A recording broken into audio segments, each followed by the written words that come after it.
ഇവിടെ മക്കളെ geography +2 higher secondary 2ാം വർഷത്തെ ഹ്യൂമാനിറ്റീസുകാർക്ക് ജോഗ്രഫി ഉണ്ടല്ലോ. ആ ജോഗ്രഫിയിൽ ഈ ഫസ്റ്റ് ടൈം എക്സാമിനേഷന് ചോദിക്കാവുന്ന ഒരു 10 ക്വസ്റ്റ്യൻ ആൻസേഴ്സ് നമ്മൾ സെലക്ട് ചെയ്തിട്ട് അതൊന്ന് നമ്മൾ വർക്കൗട്ട് ചെയ്യാൻ പോവുക. വെറും 10 ചോദ്യോത്തരങ്ങൾ. ഈ 10 ചോദ്യോത്തരങ്ങൾ കാണാതെ പഠിക്കുമ്പോൾ തന്നെ നമുക്ക് പരീക്ഷയ്ക്കുള്ള ജയിക്കാനുള്ള മാർക്ക് ഉറപ്പാണ്. പൂർണ്ണമായ മാർക്ക് കിട്ടണമെന്നുണ്ടെങ്കിൽ നമ്മുടെ ടെക്സ്റ്റ് ബുക്കോടൊക്കെ വായിച്ച് കഴിയുമ്പോൾ ഓക്കെ ആകും. നമ്മൾ പ്രധാനമായും ശ്രദ്ധിക്കുന്നത്, കോൺസെൻട്രേറ്റ് ചെയ്യുന്നത് ആദ്യത്തെ ലെസണുകളിൽ നിന്നുള്ളതാണ്.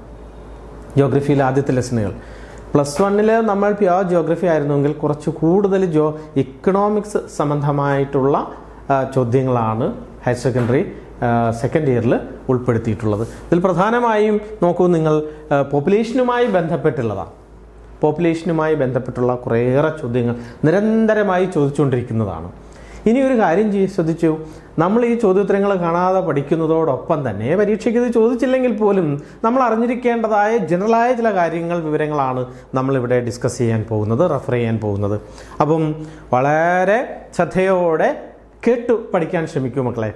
കേട്ടു പഠിക്കുന്നത്, കാണാതെ ബുക്കിൽ നിന്നും പുസ്തകത്തിൽ നിന്നും കാണാതെ പഠിക്കുന്നതിലുപരി നമ്മൾ അധ്യാപകർ പറഞ്ഞു തരുന്ന കാര്യങ്ങൾ നിങ്ങൾ കേട്ടു പഠിക്കുമ്പോൾ ആ ചെവിത്തഴമ്പ് ഒരു പ്രധാന കാര്യമാണ്. അത് നമുക്ക് എക്സാമിനേഷന് ഗുണം ചെയ്യത്തേ ഉള്ളൂ. അപ്പോൾ റെഡിയല്ലേടാ? ഓക്കെ, ശ്രദ്ധിച്ചിരുന്നോളൂ.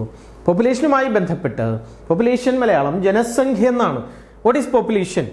അതുപോലെ ഡെൻസിറ്റി ഓഫ് പോപ്പുലേഷൻ, ജനസംഖ്യയും ജനസാന്ദ്രതയും എന്നൊക്കെ നമ്മൾ പറഞ്ഞു കേൾക്കാറുണ്ട്. നമ്മുടെ രാജ്യത്ത് 10 വർഷം കൂടുമ്പോഴാണ് ജനസംഖ്യ കണക്കെടുപ്പ്, സെൻസസ് എന്ന് ഇംഗ്ലീഷിൽ പറയും, കാനേഷുമാരി എന്ന് പറയും.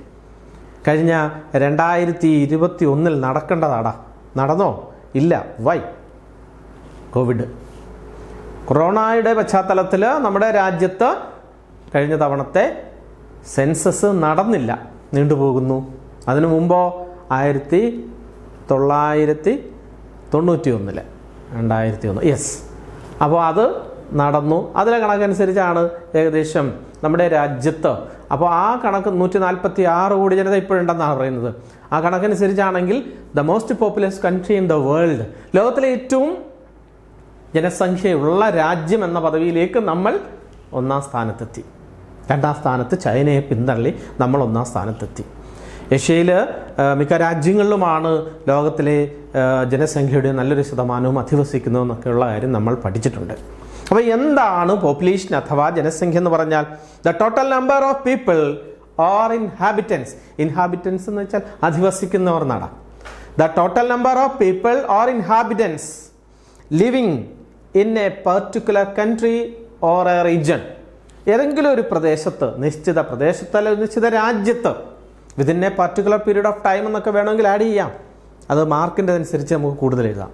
സിമ്പിൾ ആൻസർ എന്താണ്? The total number of people or inhabitants living in A country or a region. ഒരു നിശ്ചിത പ്രദേശത്ത് അല്ലെ ഒരു രാജ്യത്ത് അധിവസിക്കുന്ന ജനങ്ങളുടെ ആകെ എണ്ണമാണ് പോപ്പുലേഷൻ അഥവാ ജനസംഖ്യ എന്ന് പറയുന്നത്. ഇപ്പോൾ കുറച്ചുകൂടെ വിശദീകരിച്ചാൽ എന്താണ്?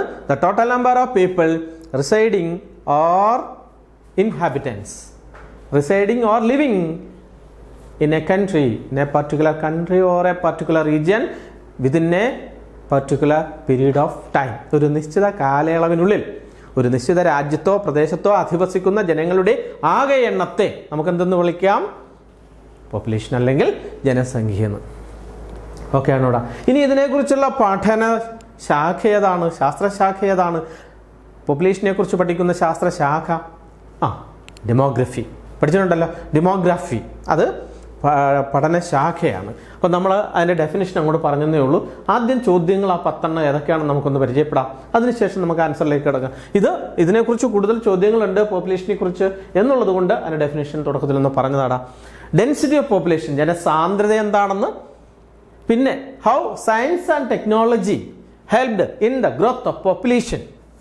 ജനസംഖ്യയുടെ വളർച്ചയിൽ, ഗ്രോത്തിൽ എങ്ങനെയാണ് ശാസ്ത്ര സാങ്കേതിക വിദ്യ സഹായകമായിട്ടുള്ളത്? ശാസ്ത്രത്തിൻ്റെയും സാങ്കേതിക വിദ്യയുടെയും ഇംപ്രൂവ്മെൻറ്റ്, ഡെവലപ്മെൻറ്റ് എങ്ങനെ ഗ്രോത്ത് ഓഫ് പോപ്പുലേഷനെ, ജനസംഖ്യ വളർച്ചയെ സഹായിച്ചു? 2ാമത്തെ ചോദ്യം. ആണെങ്കിൽ മൂന്നാമത്തേത് വേറൊരു പ്രധാനപ്പെട്ട ചോദ്യം അതുമായി ബന്ധപ്പെട്ടത് തന്നെയാണ്. 2 തരത്തിൽ ഉള്ള പോപ്പുലേഷൻ ഗ്രോത്ത് ഉണ്ട്. ഡിഫറൻഷിയേറ്റ് താരതമ്യം ചെയ്യുക എന്നുള്ളതാണ്, വ്യത്യാസം കണ്ടുപിടിക്കുക എന്നുള്ളതാണ്. Differentiate between positive growth of population and negative growth of population. ഇത് രണ്ടും തമ്മിൽ എന്താണെന്ന് താരതമ്യം ചെയ്യുക. 2 തരത്തിലുള്ള ഗ്രോത്ത് ഓഫ് പോപ്പുലേഷൻ എന്താണ്? പോസിറ്റീവ് ഗ്രോത്ത് ഓഫ് പോപ്പുലേഷനും നെഗറ്റീവ് ഗ്രോത്ത് ഓഫ് പോപ്പുലേഷനും. അടുത്ത 4ാമത്തെ നോക്കാം. What are the factors influencing the growth of population? ഏതെല്ലാം ഘടകങ്ങളാണ് ജനസംഖ്യയുടെ വളർച്ചയെ സഹായിക്കുന്നത് അല്ലെ സ്വാധീനിക്കുന്നത്? സ്വാധീനിക്കുന്നത്. ജനസംഖ്യയുടെ വളർച്ചയെ സ്വാധീനിക്കുന്ന ഘടകങ്ങൾ എന്തെല്ലാം? What are the factors influencing the growth of population? നമുക്കതൊരു ഫ്ലോ ചാർട്ടൊക്കെ ആക്കി എഴുതിയാൽ എളുപ്പമായി. വേറൊന്ന് പോപ്പുലേഷൻ കൺട്രോൾ മെഷേഴ്സ്. തടഞ്ഞു നിർത്തേണ്ടത് ഒരു അനിവാര്യതയാണ്. ഇന്ത്യ പോലെയുള്ള രാജ്യത്ത് പകുതിയിലേറെ ആളുകളും ദാരിദ്ര്യക്ക് താഴെയാണ്. അപ്പോൾ അത്രയും ആളുകൾക്ക് 146 കോടി ജനതയ്ക്കും തിങ്ങിപ്പാർക്കുന്നു. ചിലയിടത്ത് ആണെങ്കിൽ density population is very high, വളരെ കൂടുതലാണ് കേരളത്തിലടക്കം. അപ്പോൾ അങ്ങനെ ജനസംഖ്യ വളർച്ച നമ്മുടെ രാജ്യത്തിൻ്റെ വളർച്ചയെ മന്ദീഭവിപ്പിച്ചേക്കാം. അത് ഒരുപാട് കാര്യങ്ങൾ നമ്മൾ ചർച്ച ചെയ്യേണ്ടതായിട്ടുണ്ട്. അപ്പോൾ അതെല്ലാം ഒന്നും വേണ്ട. അത്തരമൊരു സാഹചര്യത്തിൽ എന്തൊക്കെ മെഷേഴ്സ്, നടപടികൾ നമുക്ക് പോപ്പുലേഷൻ കൺട്രോളിന് വേണ്ടി സ്വീകരിക്കാൻ കഴിയും? സർക്കാർ ചെയ്യേണ്ട കാര്യങ്ങളാണ്. വേറൊന്ന് ഗ്രോത്തും ഡെവലപ്മെൻറ്റും തമ്മിലുള്ള വ്യത്യാസം എന്താ? വളർച്ചയും വികസനവും തമ്മിലുള്ള വ്യത്യാസം. Growth and development. What are the difference between growth and development? അത് നമുക്കൊരു ചാർട്ടാക്കി ഒരു പട്ടികപ്പെടുത്തി പഠിക്കാം. വേറൊന്ന് what are the 3 components of population change? 3 components ഘടകങ്ങളായിട്ടുണ്ട്. പോപ്പുലേഷൻ ചേഞ്ച് അത് കൂടുതലോ കുറവോ ആകാം. ഗ്രോത്ത് അല്ലെങ്കിൽ ഡിക്രീസ്, ഇൻക്രീസോ ഡിക്രീസോ ആവാം. എന്തിൻ്റെ? പോപ്പുലേഷനിലുള്ള വളർച്ചയോ തളർച്ചയോ ആവാം. അതിനെ സ്വാധീനിക്കുന്ന അത് ഏതെല്ലാം തരത്തിലാണ്? What are the 3 components of population change? ആ പോപ്പുലേഷൻ ചേഞ്ച് മാറ്റം, ജനസംഖ്യാ മാറ്റത്തിൻ്റെ 3 കമ്പോണൻസ് ഏതെല്ലാം അതിനെ സ്വാധീനിക്കുന്നത്? വേറൊന്ന് മൈഗ്രേഷൻ എന്ന് പറഞ്ഞാൽ എന്താണെന്ന് ആ കമ്പോണൻസിൽ ഒന്നാടാ, 3ാമത്തതാണ്. ഏത്? മൈഗ്രേഷൻ. മലയാളം അറിയാമല്ലോ. എന്താണത്? കുടിയേറ്റം. Define migration. There are 2 types of migration. 2 തരത്തിലുണ്ട് മൈഗ്രേഷൻ. അവ എന്തെല്ലാമെന്നും നമ്മൾ എക്സ്പ്ലെയിൻ ചെയ്യുന്നു. കോസസ് ഓഫ് മൈഗ്രേഷൻ അത് നമുക്കും ഈ പറഞ്ഞ പോലെ പട്ടികപ്പെടുത്തി പഠിക്കാം. ഏതാടാ? കോസസ് ഓഫ് മൈഗ്രേഷൻ, കുടിയേറ്റത്തിൻ്റെ കാരണങ്ങൾ. അത് 2 ഘടകങ്ങളുണ്ട്. അതെന്തൊക്കെയാണെന്ന് ചർച്ച ചെയ്യുന്നു. വേറൊരു പ്രധാനപ്പെട്ട ചോദ്യം, how is sex ratio is measured? Sex ratio, ലിംഗാനുപാതം എങ്ങനെയാണ് കണക്ക് കൂട്ടുന്നത് എന്നുള്ള ഒരു ചോദ്യം കൂടെ പഠിച്ച് ഏകദേശം 10 പ്രധാനപ്പെട്ട നമ്മളിവിടെ ചോദ്യങ്ങൾ എഴുതിയിട്ടുണ്ട്. അതിൻ്റെ ആൻസേഴ്സ് നമുക്കൊന്ന് ഡിസ്കസ് ചെയ്താൽ വെരിഫൈ ചെയ്യാം. അത് ഇത്രയും പ്രധാനപ്പെട്ടതിൽ ചിലതൊക്കെ വലിയ ചോദ്യത്തിന് ഉത്തരങ്ങളാണ്. ഇത് ഇത്രയും പഠിച്ചിരുന്നാലുള്ള ഒരു ഗുണം എന്താണെന്നറിയോ? ഇതിനകത്തുനിന്ന് ചെറിയ മാർക്കിൻ്റെ ചോദ്യങ്ങളും 1 മാർക്കിൻ്റെ ഒബ്ജക്റ്റീവ് ടൈപ്പ് ക്വസ്റ്റ്യൻസും ചോദിക്കാൻ സാധ്യതയുണ്ട്. ഇപ്പോൾ demography, the study of population, അത് എ പാർട്ടിൽ വരുന്ന ഒബ്ജക്റ്റീവ് ടൈപ്പിൽ ചോദിക്കാവുന്ന ഒരു ചോദ്യം. അപ്പോൾ അങ്ങനെ ചില ചോദ്യങ്ങൾ നമ്മൾ എന്ത് ചെയ്യാൻ പോകുന്നു? ഡിസ്കസ് ചെയ്യാനായിട്ട് പോകുന്നു, ചർച്ച ചെയ്യാനായിട്ട് പോകുന്നു. അപ്പം ഓക്കെ അല്ലേ? നമുക്കപ്പോൾ ആൻസറിലേക്ക് പോകാം. റെഡി അല്ലേടാ? ഓക്കെ, ശ്രദ്ധിച്ചിരുന്ന് കേൾക്കണം ആൻസേഴ്സ്. ഓരോ ചോദ്യം വീണ്ടും ഒന്നുകൂടെ പറഞ്ഞിട്ടായിരിക്കും നമ്മൾ അതിൻ്റെ ആൻസർ പറയുന്നത്. അപ്പം നീ എന്ത് ചെയ്യണം? വളരെ വ്യക്തമായിട്ട് ആ ആൻസർ കേട്ട് പഠിക്കാൻ ശ്രമിക്കണം. കേട്ടിട്ട് നന്നായി കേട്ടിട്ട് ബൈഹാർട്ട് ആക്കിയിട്ട് ഒന്ന് മ്യൂട്ട് ചെയ്യണം. നമ്മുടെ വീഡിയോ ഒന്ന് മ്യൂട്ട് ചെയ്തിട്ട് എന്ത് ചെയ്യണം? മനസ്സിലൊന്ന് പറഞ്ഞു നോക്കണം. ആ പഠിച്ച ഓരോ സെൻറ്റൻസ് വൈസ് ഒന്ന് പറഞ്ഞു നോക്കിയേ. എന്നിട്ട് വേണമെങ്കിൽ ബുക്കിലോട്ടൊന്ന് കാണാതെ എഴുതിയേ. ഉറപ്പായിട്ട് മറക്കില്ലടാ. പരീക്ഷയുടെ തലേന്ന് ചുമ്മാ ഒന്ന് വായിച്ചു പോയാൽ മതി, ഒന്ന് റിവൈസ് ചെയ്താൽ മതി. ഉറപ്പായിട്ടും നിനക്ക് 100% മാർക്ക് ഉറപ്പാണ്. ആ രീതിയിൽ പഠിക്കാൻ ശ്രമിക്കുക. ഓക്കെ അല്ലേടാ? അപ്പോൾ എന്താ ചെയ്യുക? ഇത് നമ്മളുടെ ഈ വീഡിയോ നമുക്ക് ഇഷ്ടപ്പെട്ടാൽ, ഉറപ്പായിട്ടും ക്ലാസ് ഇഷ്ടപ്പെട്ടാൽ എന്ത് ചെയ്യണം? ലൈക്കും കമൻറ്റും സബ്സ്ക്രൈബ് ചെയ്യാന്നൊക്കെയുള്ള ഏർപ്പാടുകളുണ്ടല്ലോ, അതൊക്കെ ഒന്ന് ചെയ്തേക്കണേ മക്കളെ. ശരി, അപ്പോൾ എന്താ ചെയ്യുക? നീ ഓരോ ആൻസറും നിൻ്റെ മനസ്സിൽ ഓടിയെത്തുന്നത്, നമ്മൾ ചോദ്യം ഇപ്പോൾ ഓരോന്ന് പറഞ്ഞു. ഇപ്പോൾ പോപ്പുലേഷൻ, വാട്ട് ഈസ് പോപ്പുലേഷൻ എന്ന് സാറും കൂടെ പറയുമ്പോൾ നീ പെട്ടെന്നൊന്ന് കമൻറ്റ് ചെയ്ത് താഴോട്ട് അതിൻ്റെ answer. The total number of people residing or living in a particular country or a region. ഇങ്ങനെ പെട്ടെന്ന് ആൻസറും കൂടെ അങ്ങോട്ട് കമൻറ്റ് ചെയ്യാൻ തുടങ്ങിയാലുണ്ടല്ലോ, പടക്കെന്ന് നീ അങ്ങ് പഠിച്ചങ്ങ് മാറുകയും ചെയ്യും. അത് മറക്കത്തുമില്ല. അതാണ് അതിൻ്റെ ഒരു ഗുണം. സാധാരണ ഇതിൽ നമ്മൾ സമയം എടുത്തിട്ട് ബുക്കിലൊക്കെ ഇങ്ങനെ നോക്കിയിട്ട് ടോട്ടൽ നമ്പർ ഓഫ് പീപ്പിൾ, എന്നിട്ട് ഇങ്ങനെ ടോട്ടൽ നമ്പർ ഓഫ് പീപ്പിൾ അങ്ങനെ അങ്ങോട്ട് പഠിക്കാൻ തുടങ്ങുമ്പോൾ, കാണാതെ പഠിക്കുമ്പോൾ 5-6 ആവർത്തി ഇങ്ങനെ ആവർത്തിച്ച് പഠിച്ച്, പക്ഷെ അതൊക്കെ മറക്കാൻ സാധ്യത കൂടുതലാണ്. ഇതിനേക്കാൾ കേട്ടുപഠിക്കുന്നതിനേക്കാൾ ബുക്കിൽ നോക്കി കാണാതെ പഠിക്കുമ്പോൾ മറക്കാൻ സാധ്യത കൂടുതൽ. നമുക്ക് അതിലൊരു സെൻറ്റൻസിൻ്റെ ആദ്യം കിട്ടിയില്ലെങ്കിൽ, ആദ്യത്തെ വേർഡ് കിട്ടിയില്ലെങ്കിൽ വേറൊന്നും ഓർക്കാൻ കഴിയില്ല. പക്ഷേ കേട്ടുപഠിക്കുമ്പോൾ നമ്മൾ ഐഡിയ കിട്ടണം. നമുക്ക് ഒരു ആശയം കൃത്യമായി വ്യക്തമായും നമുക്ക് എന്താണത് എന്നൊരു ഐഡിയ കിട്ടിക്കഴിഞ്ഞാൽ സ്വയം നമുക്ക് എഴുതാൻ കഴിയണം. അതിനുള്ള ഒരു പ്രാപ്തി നമുക്കുണ്ടാവുക എന്നുള്ളതാണ് പ്രധാനം. ഇത് സ്വയം എഴുതാനുള്ള ഒരു പ്രാപ്തി, ഒരു സ്കില്ല് ഡെവലപ്പ് ചെയ്യിക്കുക. അത് നമ്മളുടെ ക്ലാസ്സിൻ്റെ ഒരു മുഖ്യ ഉദ്ദേശം കൂടിയാണ്. അപ്പോൾ നമുക്ക് പോപ്പുലേഷനെ കുറിച്ചും മൈഗ്രേഷനെ കുറിച്ചും അതുമായി ബന്ധപ്പെട്ട കാര്യങ്ങളെക്കുറിച്ചുള്ള ചോദ്യോത്തരങ്ങൾ ആദ്യത്തെ കുറേ ലെസൺസ് പാർട്ട് 1ഉം പാർട്ട് 2 ഉണ്ടല്ലോ, അതിലെല്ലാം തന്നെ ഈ ചോദ്യങ്ങളാണ് ഉള്ളത്. ഇതുമായി ബന്ധപ്പെട്ട ചോദ്യങ്ങളാണ് കൂടുതലും. പോപ്പുലേഷൻ ഗ്രോത്ത് ഇൻ ഇന്ത്യ അതുകൊണ്ട് പാർട്ട് 2-ൽ. അപ്പോൾ അങ്ങനെയൊക്കെയുള്ള കാര്യങ്ങളാണ് മൊത്തം ആ ലെസണുകളിൽ ചർച്ച ചെയ്യുന്നത്. പിന്നെ ഈ അവസാനം വന്നിട്ട് മൈഗ്രേഷനെ കുറിച്ചും ഇത്തരം കാര്യങ്ങളാണ് ചർച്ച ചെയ്യുന്നത്. അപ്പോൾ നമുക്കൊന്ന് ആൻസർ ഒന്ന് പരിശോധിക്കാം. ഓക്കെ, നമ്മൾ 10 ചോദ്യത്തിന് ഉത്തരങ്ങൾ നമ്മളിപ്പോൾ ഒന്ന് വർക്കൗട്ട് ചെയ്യാൻ പോവുകയാണ്. പ്രധാനപ്പെട്ടതാണെന്ന് പറഞ്ഞല്ലോ, കാണാതെ പഠിക്കേണ്ടതാണെന്നും പറഞ്ഞു. കേട്ട് പഠിക്കുക, ബൈഹാർട്ടാക്കുക. ഞാൻ പറഞ്ഞല്ലോ, ഇത് ഇത്രയും പഠിക്കുന്നത് കൊണ്ട് ഭാവിയിൽ നഷ്ടം ഉണ്ടാവില്ലടാ. ഇത് കൂടുതൽ എക്കണോമിക്സ് സംബന്ധമായിട്ടുള്ളതാണ്. ജോഗ്രഫിയിലെ എക്കണോമിക്സ് സംബന്ധമായിട്ടുള്ള സെക്കൻഡ് ഇയറിൽ കൂടുതലും അങ്ങനെയൊക്കെയുള്ള ചോദ്യത്തിന് ഉത്തരങ്ങളാണ്, ടോപ്പിക്കുകളാണ് ഇൻക്ലൂഡ് ചെയ്തിട്ടുള്ളത്. ഫസ്റ്റ് ഇയറിൽ അങ്ങനെയല്ല, പ്യുവർ ജോഗ്രഫിയാണ്. ഓക്കെ, നമുക്ക് ആദ്യം എന്താണെന്ന് സാർ പറഞ്ഞതെന്ന് ഓർമ്മയുണ്ടോ? പോപ്പുലേഷൻ എന്താണെന്ന്. What is population? ഓൾറെഡി പറഞ്ഞു. എന്താണ്? The total number of people living in A country or a region. ഒരു രാജ്യത്തോ പ്രദേശത്തോ താമസിക്കുന്ന ജനങ്ങളുടെ ആകെ എണ്ണത്തെ ജനസംഖ്യ അഥവാ പോപ്പുലേഷൻ എന്ന് പറയുന്നു. ഇത് കുറച്ചുകൂടെ വിശദീകരിച്ച് പറഞ്ഞാൽ എന്താണ്? The total number of people or inhabitants residing or living in a particular country or a region within a particular period of time. ഇത് കുറച്ചുകൂടെ വിശദീകരിച്ച് പറഞ്ഞാൽ ഇതാണ്, ഒരു നിശ്ചിത സമയപരിധിക്കുള്ളിൽ ഒരു നിശ്ചിത രാജ്യത്തോ പ്രദേശത്തോ അധിവസിക്കുന്ന ജനങ്ങളുടെ ആകെ എണ്ണത്തെ പോപ്പുലേഷൻ അഥവാ ജനസംഖ്യ എന്ന് പറയുന്നു. പഠിച്ചല്ലോ. എന്നിട്ട് പറഞ്ഞ് നീ എന്നത് ഇണം പെട്ടെന്നൊന്ന് മ്യൂട്ട് ചെയ്തിട്ട് താഴെ ഒന്ന് കമൻ്റായിട്ട് എഴുതിക്കേ. Population is the total number of people residing or living in a particular country or a region. അത്രയും മതി. ഓക്കെ ആണല്ലോ. അപ്പോൾ ഒരു നിശ്ചിത പ്രദേശത്ത് അധിവസിക്കുന്ന ജനങ്ങളുടെ ആകെ എണ്ണത്തെ നമുക്ക് എന്തെന്ന് പറയുന്നു? ജനസംഖ്യ എന്ന് പറയുന്നു. ഇനി അതിൻ്റെ പഠനശാഖ, the study of population is known as demography. ഉണ്ടോ? DEMOGRAPHY, ഡെമോഗ്രാഫി പഠനശാഖയാണ്. പോപ്പുലേഷനെ കുറിച്ചുള്ള പഠനശാഖയാണ്. ബ്രാഞ്ച് ഓഫ് എന്താ പറയുക, ഇത് എക്കണോമിക്സിൻ്റെ ഒരു ബ്രാഞ്ചാണ്, ശാസ്ത്രശാഖയാണ്. പോപ്പുലേഷൻ ഡെൻസിറ്റി ഓഫ് പോപ്പുലേഷൻ എന്ന് വെച്ചാൽ ജനസാന്ദ്രതയാണ്. എന്താണ് പോപ്പുലേഷനും അതുപോലെ ജനസംഖ്യയും ജനസാന്ദ്രതയും തമ്മിലുള്ള വ്യത്യാസം? പോപ്പുലേഷൻ ഡെൻസിറ്റി എന്ന് പറഞ്ഞാൽ it is the number of people per unit area. ഒരു പ്രദേശത്ത്, ഒരു നിശ്ചിത പ്രദേശത്ത്, അതൊരു സ്ക്വയർ മീറ്റർ പ്രദേശത്താവാം, ഒരു സ്ക്വയർ കിലോമീറ്റർ പ്രദേശത്താവാം. നമുക്ക് സ്ക്വയർ മീറ്റർ ഒന്നും പറ്റത്തില്ലല്ലോ, ജനങ്ങൾ അധിവസിക്കുന്നതല്ലേ. അപ്പോൾ നമ്മുടെ ഒരു വാർഡ് പ്രദേശം, തദ്ദേശ സ്വയംഭരണ സ്ഥാപനത്തിൻ്റെ ഒരു വാർഡ് പ്രദേശ ഉദ്ദേശം ഏകദേശം ഒരു സ്ക്വയർ കിലോമീറ്റർ ഏരിയക്കകത്ത്, ഒരു ചതുരശ്ര കിലോമീറ്ററിനകത്ത് എത്ര ജനങ്ങൾ അധിവസിക്കുന്നു എന്ന് കണക്ക് കൂട്ടുന്നതാണ് ഡെൻസിറ്റി ഓഫ് പോപ്പുലേഷൻ. ഓക്കെ ആണോടാ? അപ്പോൾ population density of population is the number of people per unit area. Number of people residing within A unit area എന്നുള്ളതാണ് പൂർണ്ണമായിട്ട്. ഓക്കെ ആണോ? ഒരു നിശ്ചിത പ്രദേശത്തിനകത്ത് എന്ന് വെച്ചാൽ ഒരു യൂണിറ്റ് ഏരിയയിൽ, അത് ഒരു സ്ക്വയർ കിലോമീറ്റർ ആണ്. ഒരു സ്ക്വയർ കിലോമീറ്ററിനകത്ത്, ഒരു ചതുരശ്ര കിലോമീറ്ററിനകത്ത് എത്ര ജനങ്ങളുടെ എണ്ണമാണ് അധിവസിക്കുന്നു എന്നുള്ളതിനെ അടിസ്ഥാനമാക്കിയാണ് പോപ്പുലേഷൻ ഡെൻസിറ്റി കണക്കൂട്ടുന്നത്.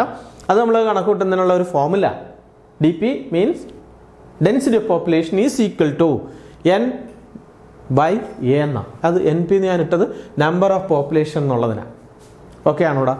നമ്പർ ഓഫ് പോപ്പുലേഷനെ ആ പ്രദേശത്തെ, അതാണ് പ്രദേശത്തിൻ്റെ ഏരിയ ആയിട്ട് ഡിവൈഡ് ചെയ്യുമ്പോൾ കിട്ടുന്നതാണ് ഡെൻസിറ്റി ഓഫ് പോപ്പുലേഷൻ. ജനസാന്ദ്രത എന്ന് പറഞ്ഞത് കത്തിയ മക്കളെ ഇല്ല, ഒന്നുകൂടെ നോക്കടാ. Density of population is equal to N/A. N means number of പോപ്പുലേഷനും A means area residing or inhabitants, ജനങ്ങൾ അധിവസിക്കുന്ന പ്രദേശം, ഏരിയ അല്ലെ റീജിയൻ നമ്മൾ പറഞ്ഞില്ലേ, അത്രയാണ്. Density of population is equal to NP divided by A. Correct ആണോ? ഓക്കെ ആയില്ലേ?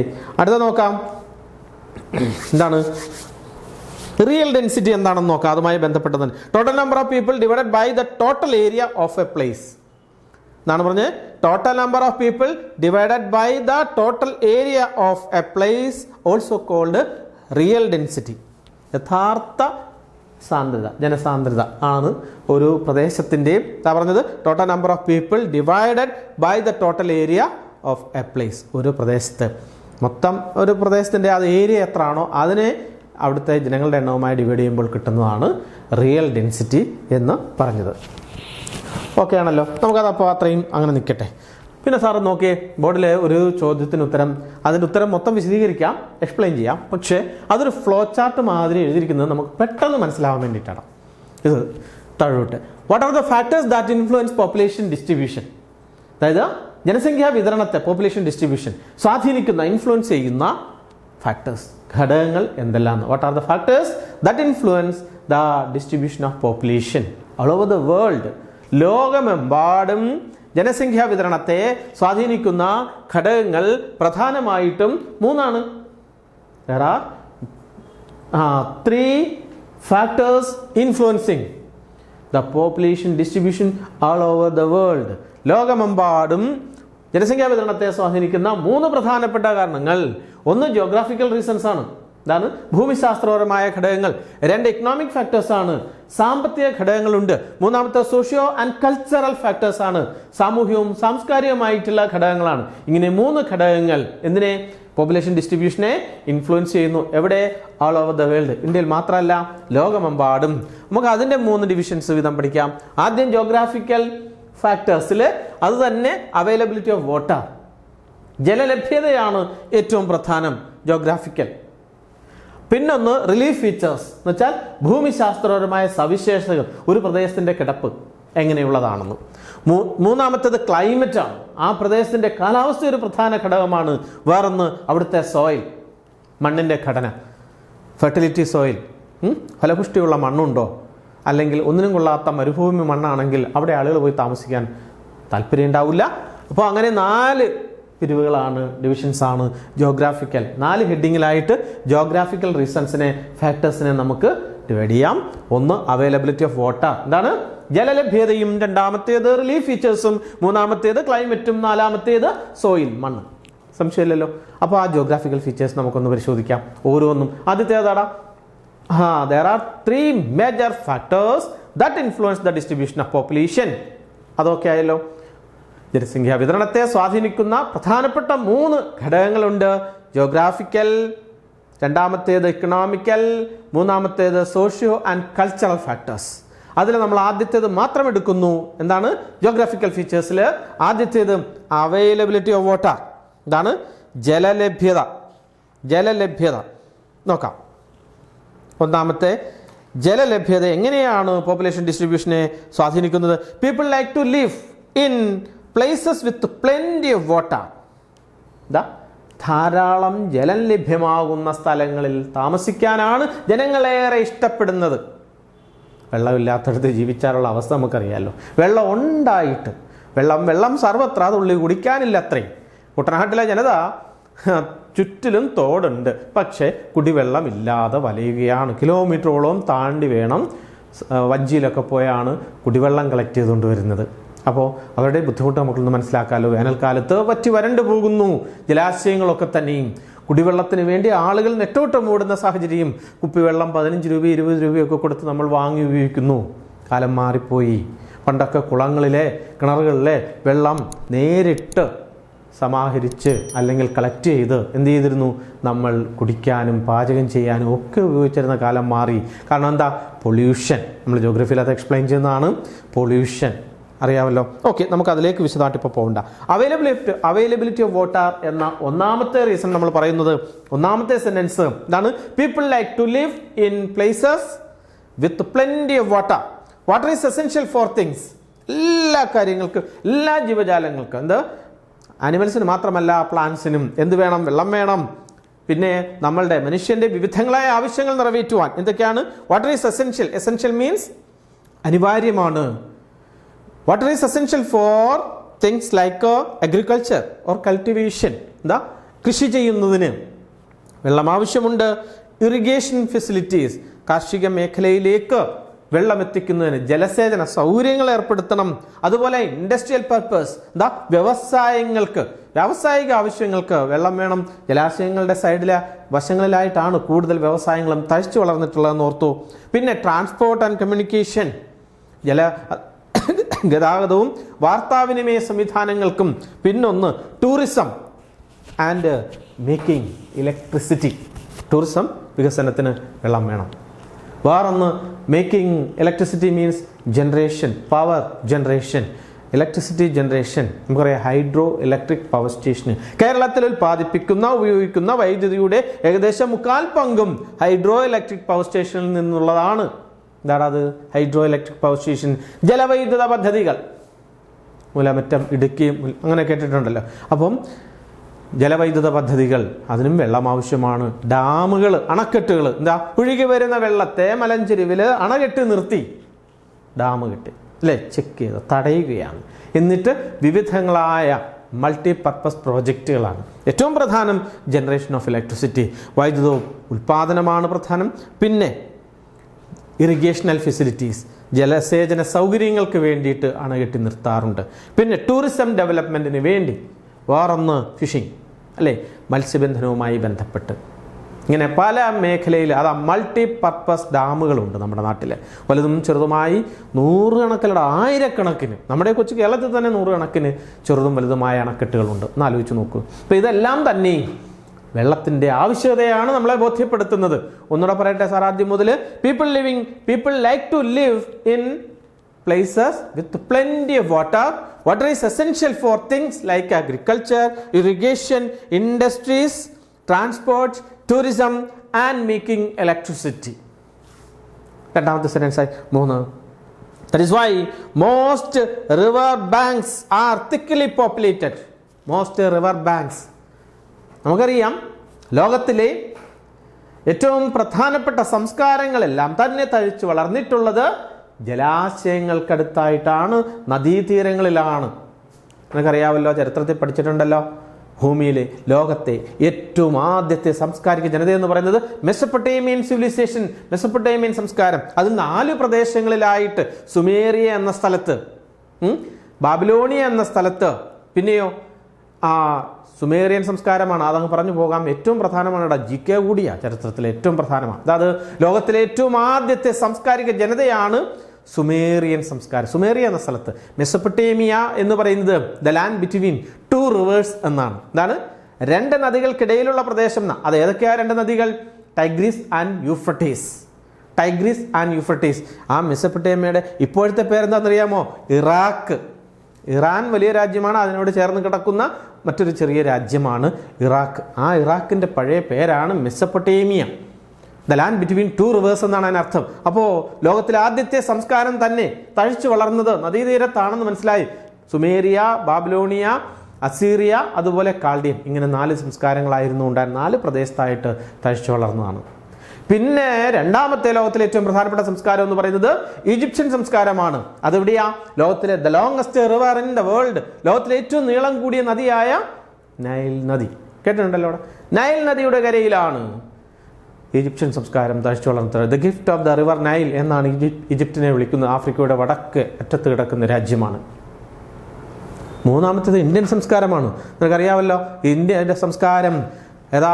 ഹരപ്പൻ കൾച്ചർ എന്ന് വിളിക്കുന്ന ഇൻഡസ് വാലി സിവിലൈസേഷൻ, സൈന്ധവ സംസ്കാരം, സിന്ധു നദീതട സംസ്കാരം തഴച്ചു വളർന്നത് സിന്ധു നദിയുടെ കരയിലാണ്. മനസ്സിലായില്ലേ? അപ്പോൾ ആദ്യത്തെ 3 പ്രധാനപ്പെട്ട സംസ്കാരം. ചൈനീസ് സിവിലൈസേഷൻ, നമ്മുടെ തൊട്ടടുത്ത രാജ്യമായ ചൈനയുടെ സംസ്കാരം തഴച്ചു വളർന്നത് എവിടെയാണ്?